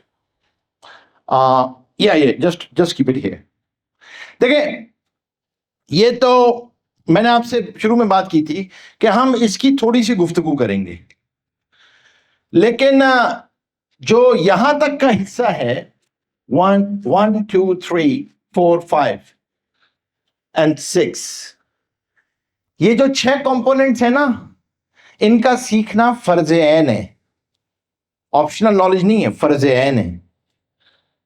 Your social conduct, खास तौर पे जिंदगी के वो इंपॉर्टेंट रोल्स, मिसाल के तौर पे अल्लाह का बंदा होना, हुजूर पाक सल्लल्लाहु अलैहि वसल्लम का उम्मती होना, किसी का बेटा होना, किसी का भाई होना, किसी का शौहर होना, किसी का बाप होना, ये मैंडेटरी रोल्स हैं. इनको सीखना फर्ज ऐन है. What are your responsibilities, what are your liabilities and what are your limits. 3 चीजों का सीखना फर्ज ऐन है. इसी तरह मामलात के अंदर भी हलाल हराम को सीखना, बिलीफ्स को सीखना और सोशल कंडक्ट को सीखना. इसलिए मैं आप तमाम लोगों से एक दरख्वास्त किया करता हूं, सबसे कहता हूं कि अपनी फैमिली के साथ बैठ के एक मर्तबा सूरे हुजरात का तर्जुमा जरूर पढ़ो. यह इस्लाम का सोशल फैमिली कंडक्ट है जो फर्ज ऐन है. एक अच्छा इंसान क्या होता है और इंसान इंसानों के साथ कैसे रहते हैं, वो सिनर्जाइज कैसे होते हैं. Basic social conduct. Next slide please. Now we have discuss this thing, the third thing. Please, ये आयात हैं जो 275 से स्टार्ट होती हैं और अल्लाह तबारक व तआला ने यहां पर सूद की हुर्मत को बयान किया है. और ये वही आखिरी 6 रुकू में से एक आयत है कि अल्लाह तबारक व तआला, जो लोग सूद खाते हैं वो क़यामत में उठेंगे तो उस शख्स की तरह उठेंगे जिसे शैतान ने छूकर पागल बना दिया हो. ये इसलिए होगा कि उन्होंने कहा था कि बै भी सूद की तरह होती है, हालांकि अल्लाह ने बै यानी सेल को हलाल किया है और सूद को हराम करार दिया है. लिहाजा जिस शख्स के पास उसके परवरदिगार की तरफ से नसीहत आ गई, वो सूदी मामलात से बाज आ गया, तो माजी में जो कुछ हुआ वो उसी का है और उसकी बातनी कैफियत का मामला अल्लाह के हवाले है. जिस शख्स ने लौट कर फिर वही काम किया तो ऐसे लोग दोज़खी हैं, वो हमेशा उसी में रहेंगे. Next slide. यह है वो डेफिनेशन जो हमने पढ़ी है हज़रत अली करमल्लाहु वजहू की कि every loan that draws any premium is रिबा. हर वो कर्ज जो अपने साथ किसी नफे को खींच के लाए उसे सूद कहते हैं. यस. नाउ शरीयत फिर आपको 3 चीजों की तरफ लेके जाती है. आप बिजनेस एक्टिविटीज को लेकर आए, रिबा को एलिमिनेट करें और गरर को एलिमिनेट करें. गरर मींस अनसर्टेनिटी, क्लैरिटी ना हो, जिसपे अनसर्टेनिटी हो, whether it's in documentation, whether it's in processes, anything. Yes. मुदारबा वही है जो हमने पढ़ा था कि देखें, सवाल यह है कि एक सवाल वहां से आया था, मैं मेहनत ही नहीं करूं, सिर्फ मेरे पास पैसा है, किसी को दे दूं, क्या मेरे लिए नफा हलाल है? यस, हलाल है. अब यहां पर आप 2 बातें याद रखिए और इसको जरूर समझ लें, क्योंकि बहुत सारे टोनी इसी की वजह से आते हैं.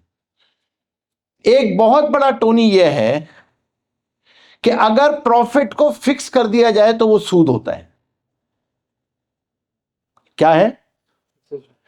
Fixation of the profit is Riba.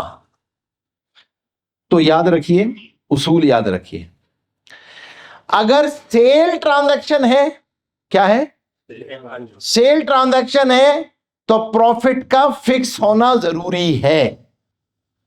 अगर प्रॉफिट फिक्स नहीं होगा तो सेल वॉइड हो जाएगी। मैं आपको कोई चीज बेच रहा हूं, कोई चीज आपको बेच रहा हूं, मिसाल के तौर पे मैंने आपको बेचा, अपना घर बेचा, 3 साल के उधार पे बेचा, और मैंने कहा आप 3 साल बाद जब आएंगे ना उस वक्त बैठ के रेट तय कर लेंगे, तो शरीयत कहेगी नॉट अलाउड। जो उस वक्त नफा होगा उसके एतबार से मैं 15% ऊपर रख के आपको, शरीयत कहेगी नो, फिक्स करें, आज रेट को फिक्स करें। इसीलिए क्रेडिट सेल की, उधार की खरीदो फरोख्त की 2 शर्तें हैं। Price should be fixed, date of maturity should be fixed. Price should be fixed, date of maturity should be fixed. अगर ये फिक्स नहीं होगी तो सेल अलाउ नहीं होगी। और अगर मैं और आप मिलके शिराकत का कारोबार कर रहे हैं, पार्टनरशिप है, whether we both are investing और the one of us is investing and the other is working, इसमें अगर प्रॉफिट फिक्स हो गया तो सूद है। यहां पे प्रॉफिट परसेंटेज से तय होगा। किससे तय होगा? 80-20, 70-30, वॉट एवर इट इज। ठीक हो गया? अगर आप सिर्फ और सिर्फ किसी के आगे इन्वेस्टमेंट एजेंट हैं तो आप अपनी फीस फिक्स भी ले सकते हैं और प्रोरेटा बेस पे भी ले सकते हैं। अगर आप एजेंट हैं, एजेंसी कॉन्ट्रैक्ट, आपका रोल एजेंसी है, तो आपको बता दूं कि आप लोगों का रोल अपने कस्टमर के साथ इन्वेस्टमेंट एजेंसी का रोल है। You people are the investment agent of your unit holders.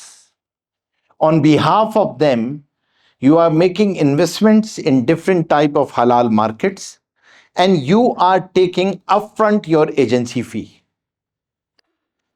आप एक upfront अपनी एजेंसी फी ले लेते हैं। सो मुदारबा और एजेंसी में क्या फर्क है? मुदारबा और एजेंसी में फर्क यह है कि मुदारबा के अंदर प्रॉफिट उस वक्त मिलता है जब प्रॉफिट रियलाइज होता है। एजेंसी के अंदर अपफ्रंट प्रॉफिट ले सकते हैं आप कि भाई ये मेरी फीस है, मैं आपके लगा रहा हूं, एजेंट आपके पैसे, मैं आपके लिए मकान खरीदूंगा, ये मकान आपको अच्छा लगे बुरा लगे, आपके लिए कारामद रहे या रहे, मैं तो 1% लेके मैं फारिग हो जाऊंगा। अब अगर ये मकान अच्छा नहीं लगता, मकान में आपको नुकसान हो जाता है, तो मेरा इससे कोई लेना देना नहीं है। क्यों? क्योंकि you was the agent for purchase only. ठीक है? यस। इस्लामिक बैंक क्या करता है? इस्लामिक बैंक के पास जो लोग अपने पैसे जमा कराते हैं, मुदारबा, ये भी मुदारबा और ये कर्ज, 3 तरह के लोग इनके पास आते हैं।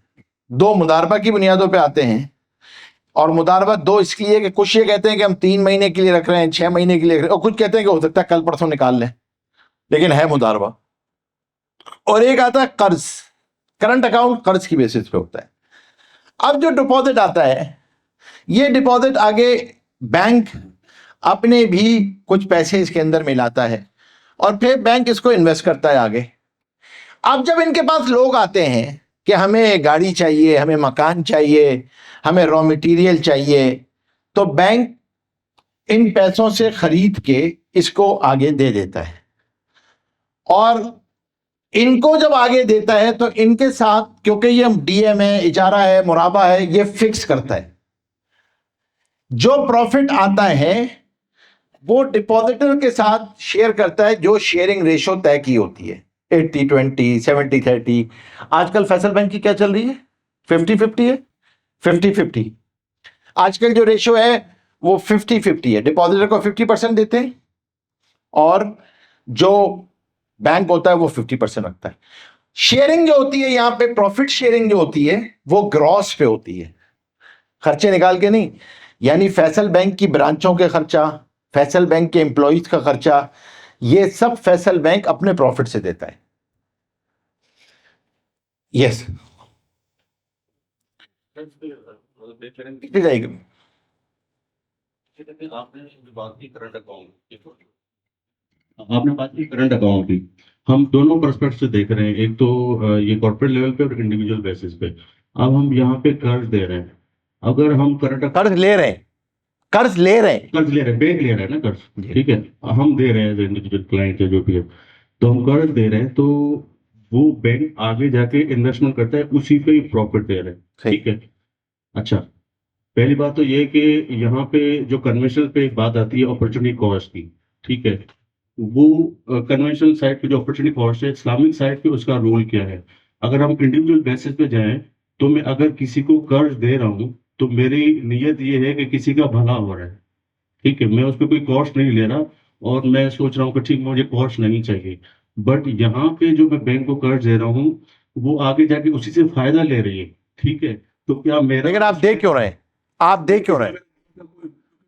मेरी नीयत इसमें ये नहीं है कि उसका भला हो रहा है। लेकिन आप क्या क्यों दे रहे हैं? आपके पास जब ये, प्रोजेक्ट हूँ, आपके पास जब ये टीडीआर अवेलेबल है तो आप करंट अकाउंट क्यों खोला है आपने? वक्त की नजाकत है, मुझे रखना है, मुझे सेफ्टी चाहिए, सही है, मुझे मैं सेव करना चाह रहा हूँ ना, मैं ठीक है। बैंक में पैसा नहीं रख सकता, सही है, ठीक है। क्लियर। तो यहाँ पे मैं अपॉर्चुनिटी कॉस्ट क्यों नहीं देखूं, और इंडिविजुअल बेसिस पे मिसाल के तौर पर अगर आप मुझसे 5 लाख रुपए मांग रहे हैं, ठीक है, मुझे कोई फायदा नहीं है, मैं ये कहूँ कि 5 लाख मैं कहीं जाके इन्वेस्टमेंट करूंगा, मुझे प्रॉफिट में आपको वो 5 लाख क्यों दूं, मैं आपका भला क्यों सोचूं।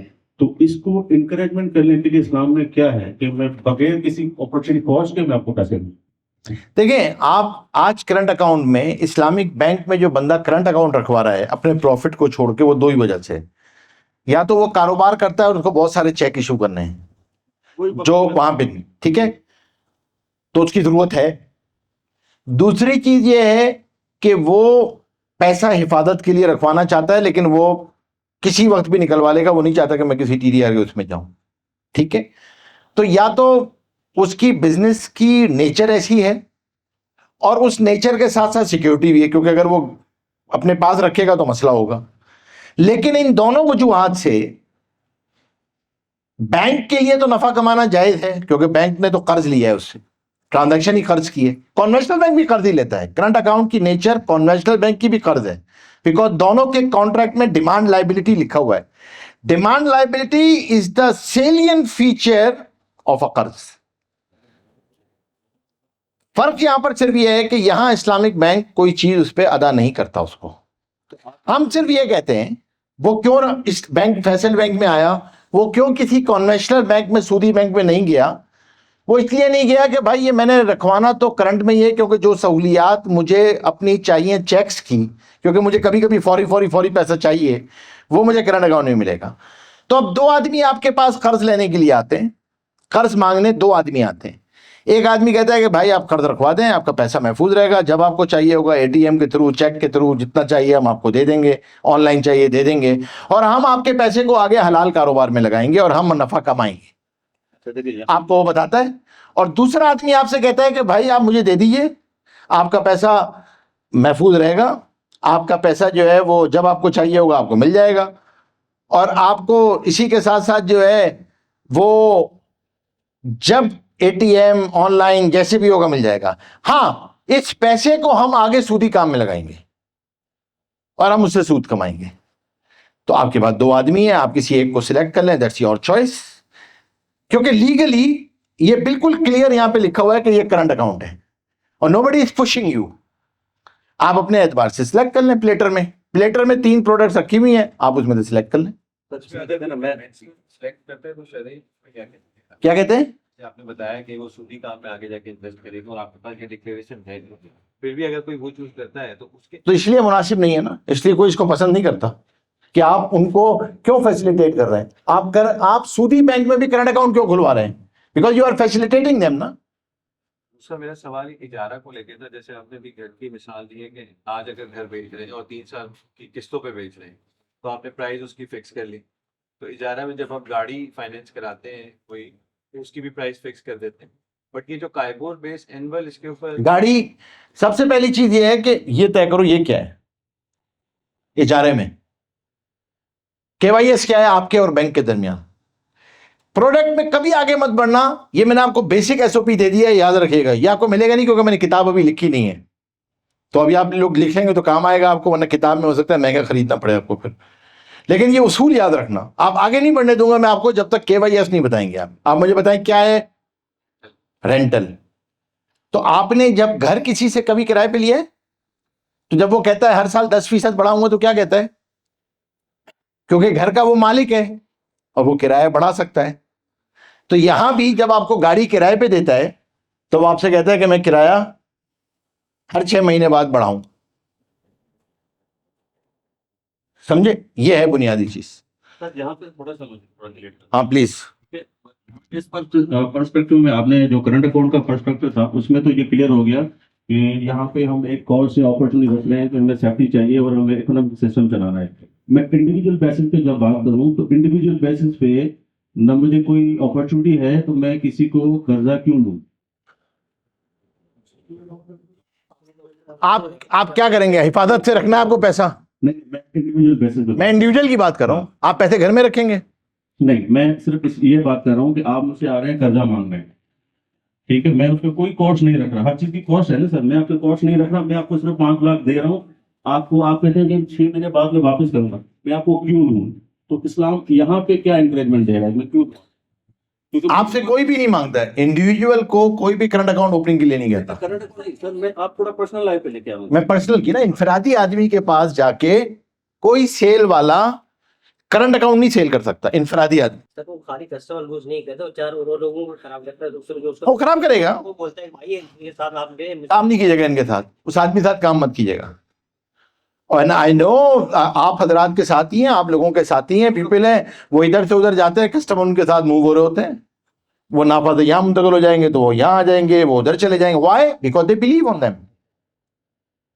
इसीलिए अच्छा सेल मैनेजर वो होता है जिसको नो कहना आती है कि सॉरी, अगर आपको इतनी आपकी जरूरत है ना तो ये मेरे प्लेटर में नहीं है, ये वहां से मिल जाएगी आप। लेकिन आइंदा जब उसके पास अमाउंट आएगा ना, वो फिर आपसे पूछने आएगा, क्योंकि उसको पता है कि your opinion is the honest opinion. So the come back to the answer of the current account, again मैं आपसे कहूंगा कि करंट अकाउंट हो या हमारी कोई ऐसी ट्रांजैक्शन हो जो लो प्रॉफिट ट्रांजैक्शन है, जो बुनियादी तौर पे डिजाइन हुई है किसी कॉर्पोरेट के लिए, वो इंडिविजुअल को सेल करना मिसकमिटमेंट है। और ताकत जो है ना, वो यूनिवर्सल ट्रूथ है, वो सच के साथ है। झूठ बहरहाल झूठ होता है, शायद वक्ती तौर पे आपकी जरूरत को पूरा कर दे, लेकिन आपको ये बहुत याद रखना चाहिए कि योर, अगेन मैं रिपीट करूंगा, मैंने शुरू के 5-10 मिनट में ये बात कही थी, I am repeating again, your non verbal communication is much faster than your verbal communication. जो आपका अंदर का बिलीव और इंटेंट है ना, ये मच फास्टर होता है, बहुत फास्ट होता है ये। So the level of trust अगर ब्रीच होता है तो एवरीथिंग गॉन। ट्रस्ट आता है आपके बिलीफ पे, आपको कितना बिलीफ है अपनी प्रोडक्ट के ऊपर, आप कितने ताकत के साथ इसको बेच सकते हैं। And if you don't have a belief, it means that your non verbal communication is weak. आप जुगाली कर लें अल्फाज की, आप 10 अल्फाज बोल के बेच लें उसको, लेकिन ट्रस्ट नहीं आएगा उसको। Yes please. हाँ, एक चीज बस क्लियर कीजिएगा मुझे। जैसे कि आपने कहा था कि करंट अकाउंट जो हमारी इस्लामिक बैंक के लिए वो कर दे, तो उससे पहले आपने प्रॉफिट की सेविंग बताई थी, every loan that draw any premium is रिबा। सो जो हम करंट अकाउंट पर जो वी बैंक आर अर्निंग रिबा, वो अर्न करते हैं या सिर्फ करंट अकाउंट में हमारे पास हम बैंक उसको रखते हैं, या उसमें जो रिबा अर्न होता है तो क्या करते हैं उसका? इसका मतलब ये है तारीफ का, हर वो कर्ज जो अपने साथ किसी नफे को खींच के लाए, ये उसूल लैंडर के लिए है, बोरोवर के लिए नहीं है। बोरोवर तो हमेशा कर्ज जरूरत को पूरी करने ही के लिए लेता है।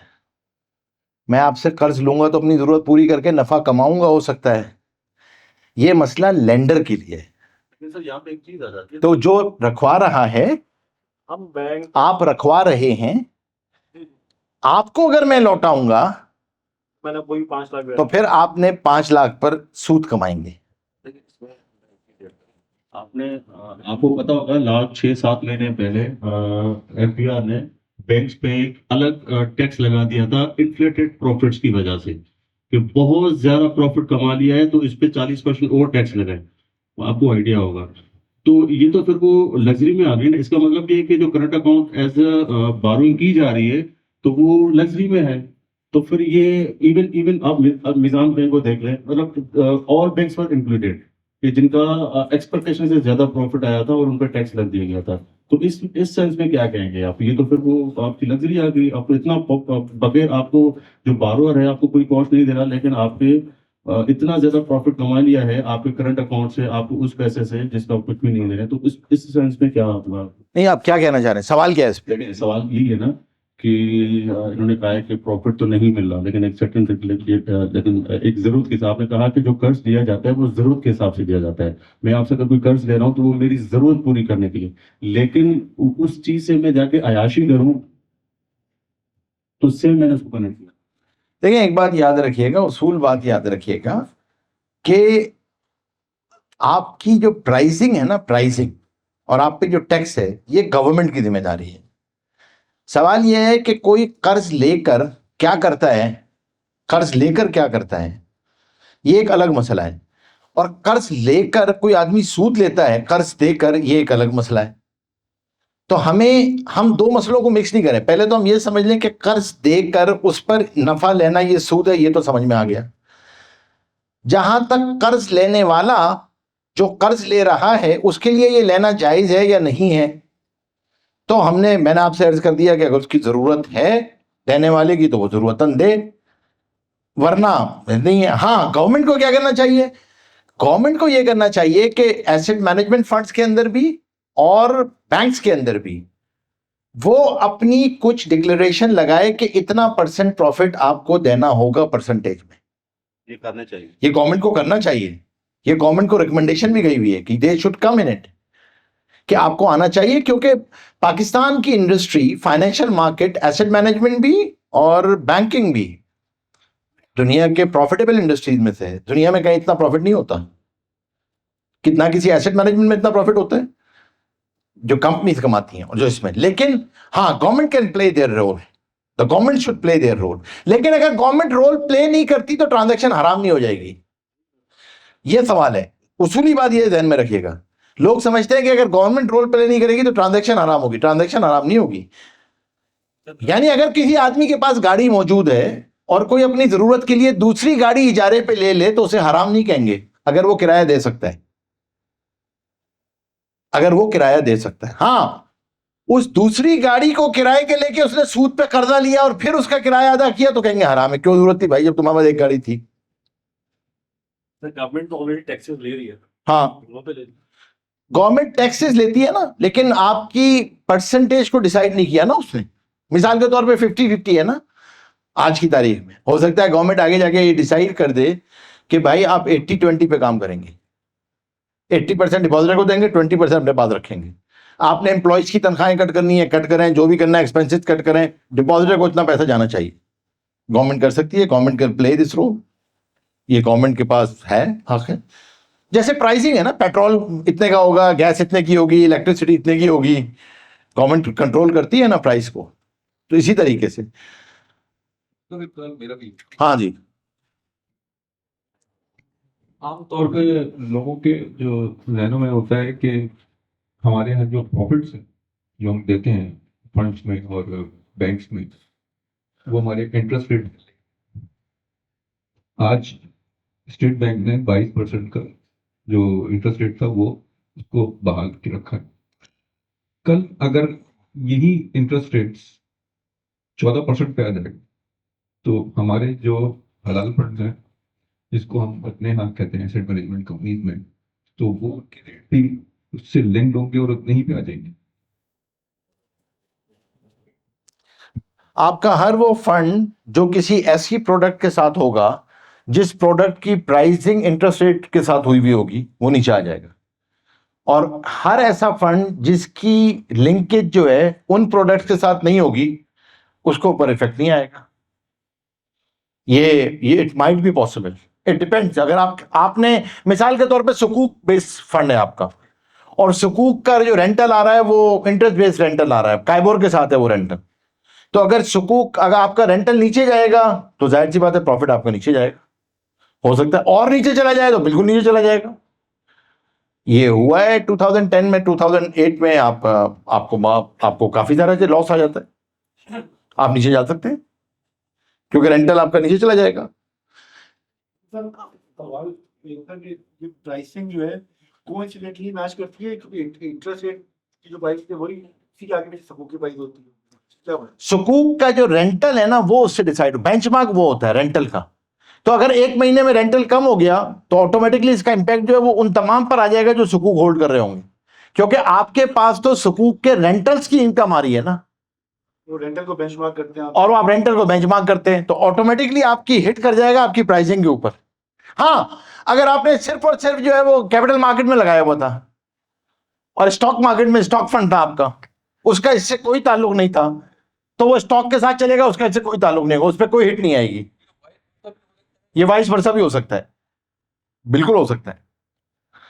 इट ऑल डिपेंड कि आपने बीइंग अ इन्वेस्टमेंट एजेंट अगले के पैसे कहां लगाए हैं, और यही वो ऑनेस्ट डिसीजन है जो कस्टमर आपसे चाह रहा होता है।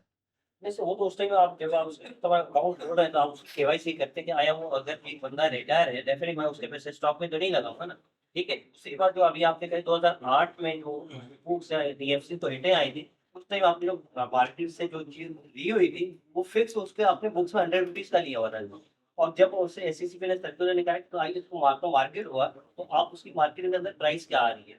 जब एलएचसीटीसी उसमें आपने देखा काफी सारी कंपनी ने डिफॉल्ट भी किया था, फिर रीस्ट्रक्चर हुआ, फिर उन्होंने रीडिजाइन करके लोगों बिल्कुल सही है, बिल्कुल सही कह रहे हैं आप। क्वेश्चन वाइज उन्होंने कस्टमर को पैसे वापस किए। किए। आपको पता है उस टाइम स्टॉक मार्केट फ्री हो गई। हाँ, रुक गए थे ना, इसलिए आपको नीचे जाके फ्लोर लगाना पड़ा था, 40 पे फ्लोर लगाना पड़ा था कि भाई उससे नीचे नहीं आएगी आपकी, ताकि आपको प्रॉब्लम ना आए। तो आप कह रहे हैं कि अभी तो हम डेफिनेटली वो मार्केट कर रहे हैं, जो चीज हमने ली है उसको ज्यादा सुबह की बात कर रहे हैं, पुराना वाला वो तो नहीं है। नहीं, अब तो आपका जो रेंटल चल रहा है एग्जैक्टली आप एज इट इज रेंटल पास कर रहे हैं, एज इट इज रेंटल को इनकम में ले रहे हैं। अच्छा, जैसे मुदारबा की ट्रांजैक्शन है जिसमें आप पैसा देते हैं, इसी तरह अगर दोनों अपने पैसे को लगाएं और दोनों काम करें तो इसको मुशारका कहते हैं। लेकिन मुदारबा हो या मुशारका हो, प्रॉफिट डिस्ट्रीब्यूशन परसेंटेज से होगी, प्रॉफिट फिक्स नहीं हो सकता, ना मुशारका में ना इसमें।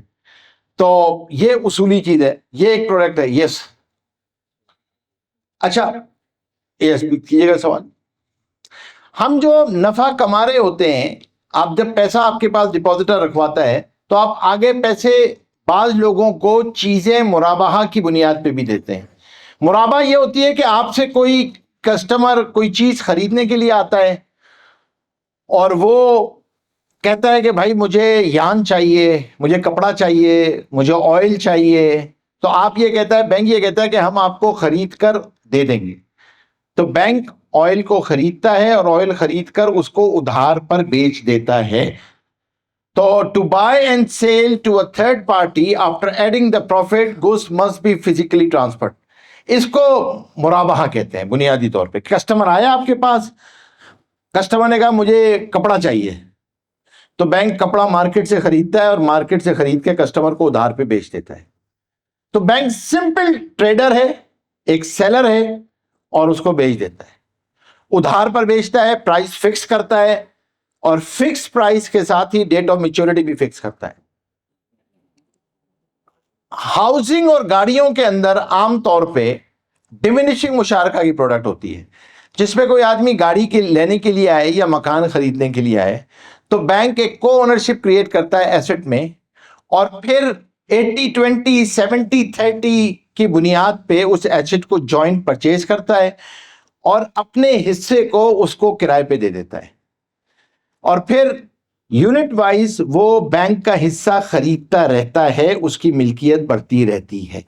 यह है बुनियादी तौर पे डिमिनिशिंग मुशारका। यस, तो कस्टमर जो है बैंक को अप्रोच करता है, वो फाइनेंस की रिक्वेस्ट करता है, बैंक जो है वो एक जॉइंट ओनरशिप एग्रीमेंट में शामिल होता है, यस। और फिर जब वो एसेट को परचेज कर लेता है तो अब कस्टमर उसको रेंट पे करना शुरू करता है, और फिर उसके बाद यस, और जितना जितना ये खरीदता चला जाता है यूनिट, तो ग्रेजुअल ट्रांसफर होता चला जाता है वो घर इसको। ये डिमिनिशिंग मुशारका की प्रोडक्ट है अलग होते हैं जी। यूनिट, एक यूनिट जो है वो एक प्रिंसिपल अमाउंट होता है, सेपरेट तो इंस्टॉलमेंट वो सेपरेट इंस्टॉलमेंट होती है, रेंटल एक सेपरेट। तो कभी कभी ऐसा होता है कि वो आकर रिक्वेस्ट करता है कि भाई मैं यूनिट नहीं खरीद रहा, मेरे पास ताकत नहीं है। उस सूरत में हम रेंटल ले लेते हैं, तो उसकी ओनरशिप उतनी खड़ी रहती है, रेंटल नहीं कम होता, रेंटल कम नहीं होता ना, क्योंकि ओनरशिप कम नहीं होती। पर उस यूनिट्स की जो समझे आप वो ओनरशिप खरीदा हुआ था। Yes yes yes yes. इजारा जो है वो simple, to give something on rent, service of the human being of the wages आपका। और फैसल एसेट मैनेजमेंट फंड का जो केवाईएस है आपका, जो अपने इदारे के साथ है, वो सर्विसेज इजारा है। फैसल एसेट मैनेजमेंट ने आपकी सर्विसेज को हायर किया है, उसके अगेंस्ट में आपको वो सैलरी देता है। इसी तरह एसेट का इजारा होता है कि आप किसी घर को किराए पे लेते हैं और आगे किराया देते हैं, गाड़ी किराए पे लेते हैं, किराया देते हैं, और बैंक गाड़ी खरीद कर किराए पे देता है। अब ये प्रोडक्ट आहिस्ता आहिस्ता मार्केट में बहुत कम हो गई है। आपके पास है फैसल बैंक में ये प्रोडक्ट इजारा? लेकिन कस्टमर को नहीं देते, हम इजारा से लेते हैं। हम इजारा की प्रोडक्ट वैसे बहुत ही कम है, आमतौर पे डिमिनिशिंग मुशारका की प्रोडक्ट है, गाड़ियों के अंदर भी और घरों के अंदर भी। कंज्यूमर के अंदर डिमिनिशिंग मुशारका की प्रोडक्ट, इजारा की प्रोडक्ट बहुत कम है। चोरी हो जाए या कुछ हो जाए उसमें भी है, उसकी टैक्सेशन के अंदर है, उसकी बैलून पेमेंट के अंदर है, उसकी अकाउंटिंग के अंदर है। इस वजह से डिमिनिशिंग मुशारका ज्यादा यूजर फ्रेंडली प्रोडक्ट है एज कंपेयर टू इजारा। इजारा में होता क्या है, इजारा में भी बैंक के पास वो आएगा, एसेट को परचेज करेगा, बैंक वो एसेट खरीद के उसको देगा, और फिर ये कस्टमर उसको रेंट पे करता रहेगा, और आखिर में बैंक उस कस्टमर को ये एसेट बेच देता है, सेल आउट कर देता है आखिर में, अगर वो किराया वक्त पे देता रहा। तो समटाइम किराया टाइम पे नहीं देता है तो एक टाइम भी चार्ज करता है उसको, पेनल्टी चार्ज करते हैं। हाँ, याद रखिएगा, ये भी अच्छा सवाल है, इज गुड क्वेश्चन, कि देखें बैंक जो इजाफी पैसे चार्ज करता है, सवाल ये पैदा होता है कि उसका केवाईएस क्या है। बैंक क्या कर रहा है, प्रॉफिट चार्ज कर रहा है? नो। पेनल्टी? नो। तो क्या करता है बैंक?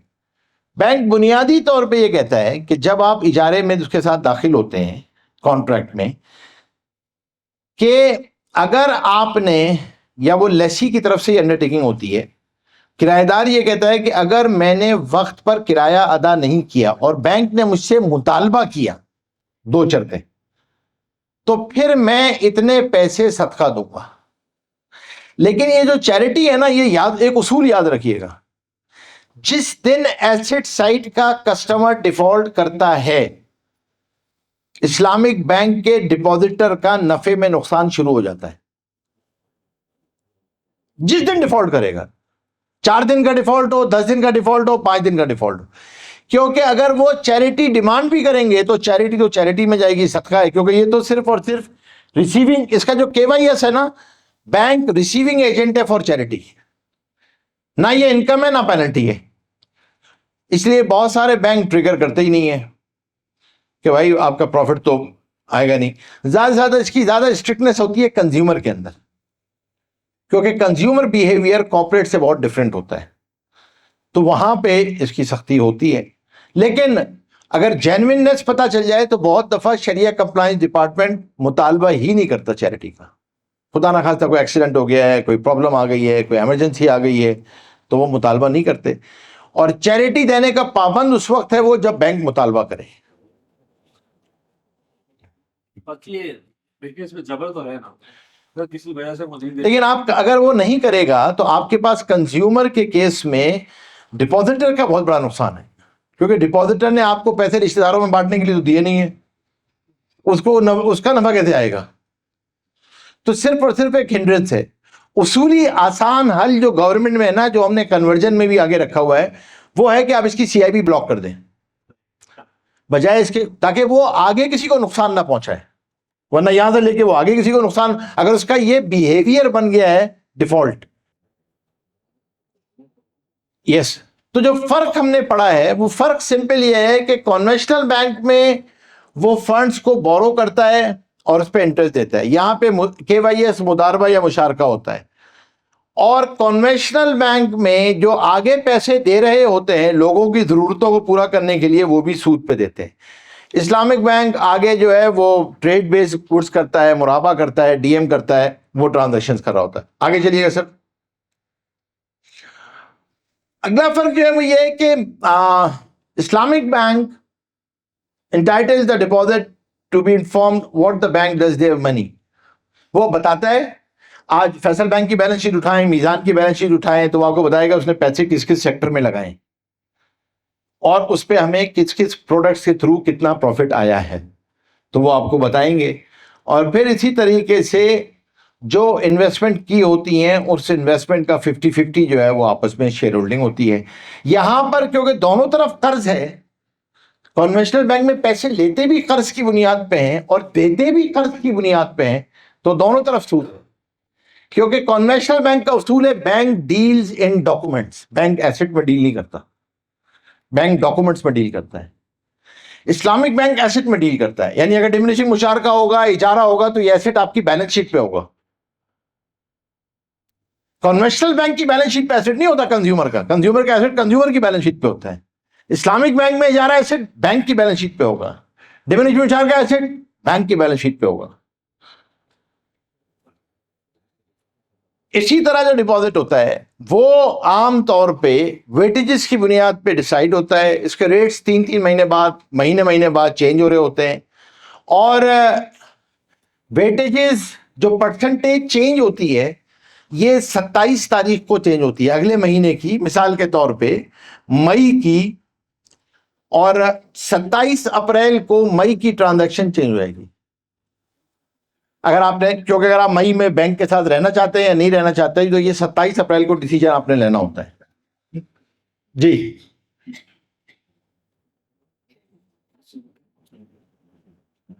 अच्छा जी, इसी तरीके से याद रखिएगा कि जो इस्लामिक बैंक के एसेट डिपॉजिट्स होते हैं वो एक पूरे सिस्टम के साथ, उस सिस्टम को कहते हैं पूल मैनेजमेंट सिस्टम। वो एसेट्स के साथ टैग होते हैं, उसका बाकायदा ऑडिट भी है, उसकी बाकायदा कंप्लाइंस भी होती है कि कौन कौन सा पैसा किस किस जगह पे लगाया गया है। थोड़ी सी एसेट की क्लियरिटी मेरे एसेट्स से मतलब कौन कौन से एसेट, हम तो आपको प्रोडक्ट बेस्ड बता सकते हैं, कुछ इजारा में होंगे, डिमिनिशिंग मुशारका में होंगे। ओवरऑल जो आपका इस वक्त पाकिस्तान का, और ये कब तक का है, दिस फिगर इज लास्ट 2019 तक की हैं, ये लास्ट लगी हुई है हमारे पास, लेटेस्ट नहीं लगी हुई, लेटेस्ट नहीं है हमारे पास। अच्छा खैर, ये स्टेट बैंक बुलेटिन की है। अब तो ये पोर्टफोलियो बहुत आगे जा चुका है, क्योंकि उस वक्त तक तो आपका फैसल बैंक का भी पोर्टफोलियो इसके अंदर नहीं आया था। नेक्स्ट आना एक और, हाँ कुछ सवाल जवाब का सेशन है। आगे क्या है, कोई सवाल जवाब है नहीं? अच्छा, अब आपके पास वापस आ जाते हैं सवाल जवाब में। हाँ क्या सवाल? सवाल ऑलमोस्ट क्लियर हो गए थे, लेकिन फिर भी मैं आपको बता देता हूँ। हाँ, लोगों की तसल्ली के लिए बता दो। पहला जो सवाल था वो था, ये था कि इंटरेस्ट क्या है, और आ गया, इसका, ये तो हो गया, इंटरेस्ट वाला तो हो गया। हाँ। और दूसरा था सवाल था कि हम लोग इंटरनेशनली लोन ले रहे होते हैं आईएमएफ से, वर्ल्ड बैंक से। ये तो फ्लाई योजना के पैकेज में नहीं था।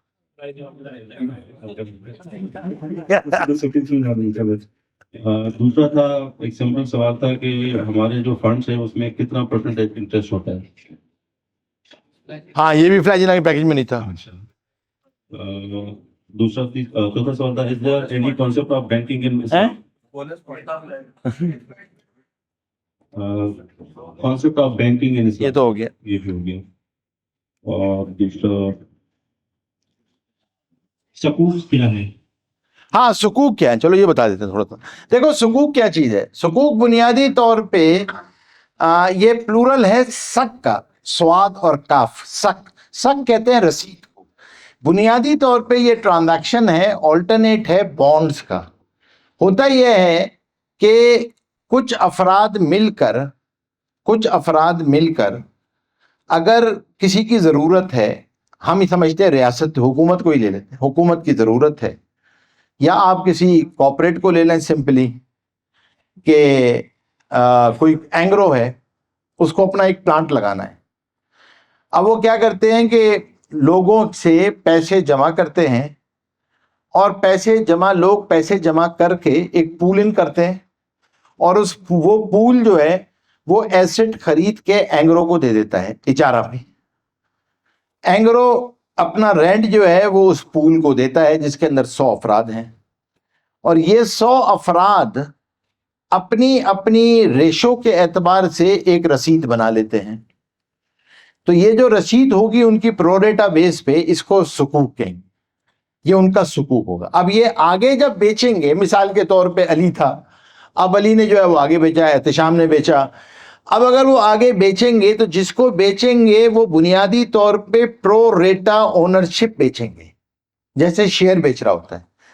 लेकिन क्योंकि ये रेंटल बेस्ड प्रॉपर्टी है तो उसका रेंट आ रहा होगा, तो वो रेंट आएगा, जो भी सुकूक होल्डर होगा उसको वो रेंट आता रहेगा। तो बुनियादी तौर पे ये रिप्रेजेंट करता है एक जॉइंट ओनरशिप प्रोरेटा बेस पे, इसको कहते हैं ये सुकूक है। ये आप गवर्नमेंट के साथ करते हैं, बाद दफा गवर्नमेंट को ब्रिजेस बनाने होते हैं, गवर्नमेंट को हाईवेज बनाने होते हैं, तो आप हाईवे बनाते हैं, गवर्नमेंट को किराए पे देते हैं, गवर्नमेंट आपको किराया देती है, ब्रिजेस बनाते हैं, एयरपोर्ट्स बनाते हैं, रनवेज बनाते हैं, तो आप ये ट्रांजैक्शन उनके साथ कर रहे होते हैं। तो दैट्स कॉल्ड बेसिक सुकूक। ये है सिंपल आसान डेफिनेशन में, सुकूक is a document which represent the joint ownership in asset. ये सवाल है कि मैं ही पूछ रहा हूँ आपसे सवाल कि हर्डल्स क्या हैं? अब तक आपने सारी चीज़ें बता दी इस्लामिक के हवाले से। क्या हर्डल्स हैं कि 100% हम इस्लामिक नहीं हो पा रहे हैं, अनलाइक दूसरे कंट्रीज लाइक मलेशिया, बहरीन, आप देखते हैं वो कम्प्लीटली इस्लामिक हो गए हैं।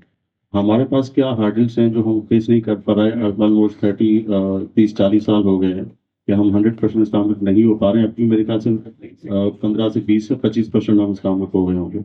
बीइंग इस्लामिक कंट्री क्या हर्डल्स फेस कर रहे हैं?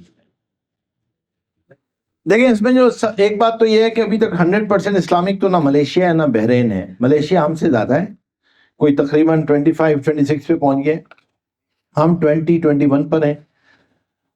लेकिन जो सबसे बड़ा हर्डल है वो हर्डल है माइंडसेट चेंज और एजुकेशन। हमारी एजुकेशन सपोर्ट नहीं करती, और जो माइंडसेट फ्रेमवर्क है हमारा वो इसको एक्सेप्ट नहीं कर रहा चेंज। देखो, चेंज जो है ना, उसके लिए बहुत इंपॉर्टेंट, जो सबसे बड़ा चैलेंज है चेंज का वो है माइंडसेट चेंज, कि मैं जहनी तौर पे उस तब्दीली को कबूल करूं। अगर मैं कबूल नहीं करता ना तो फिर मुश्किल हो जाती है। अब आप लोग देख लीजिए ना कि एक आप में से बहुत सारे साथी वो हैं जिनको 20 साल एक खास तरीके से काम करते हुए हो गए, और 20 साल के बाद आपको कोई कहता है कि नहीं अब ये नहीं, इस तरह करना होगा, उसका ये तरीकेकार होगा, उसके सेलिंग पॉइंट्स ये होंगे, उसको ये बेच, तो आदमी को डाइजेस्ट और एक्सेप्ट करते हुए टाइम लगता है। फिर जो यंग जनरेशन आ रही है उसने कॉलेज यूनिवर्सिटी में इसको नहीं पढ़ा। फिर चैलेंज एक और बहुत बड़ा ये है कि जो स्टेक होल्डर्स हैं वो ऑन बोर्ड नहीं है, गवर्नमेंट की विल नहीं है उस तरह की। फिर मिसाल के तौर पे हमें अपनी बात करता हूँ, तो जो बैंकर हैं उनको शरिया नहीं आती, जो शरिया स्कॉलर हैं उनको बैंकिंग नहीं आती, तो दरमियान में गैप्स हैं, इंडस्ट्री में गैप हैं। तो ये गैप जितना जितना जितना जल्दी बिल्ड होते चले जाएंगे और ख़त्म होते चले जाएंगे, उतना जल्दी रास्ता आसान हो जाएगा आपके लिए। It all depends on in fact the will which you have and the mindset conversion. Mindset conversion बहुत इंपॉर्टेंट काम है। वो हो गया तो मसला आसान हो जाएगा, गवर्नमेंट की विल हो गई तो आसान हो जाएगा, एजुकेशन सिस्टम में बिल्ट इन हो गया तो आसान हो जाएगा। That is the best important thing. अच्छा जी, जज़ाकल्लाह, शुक्रिया बहुत बहुत।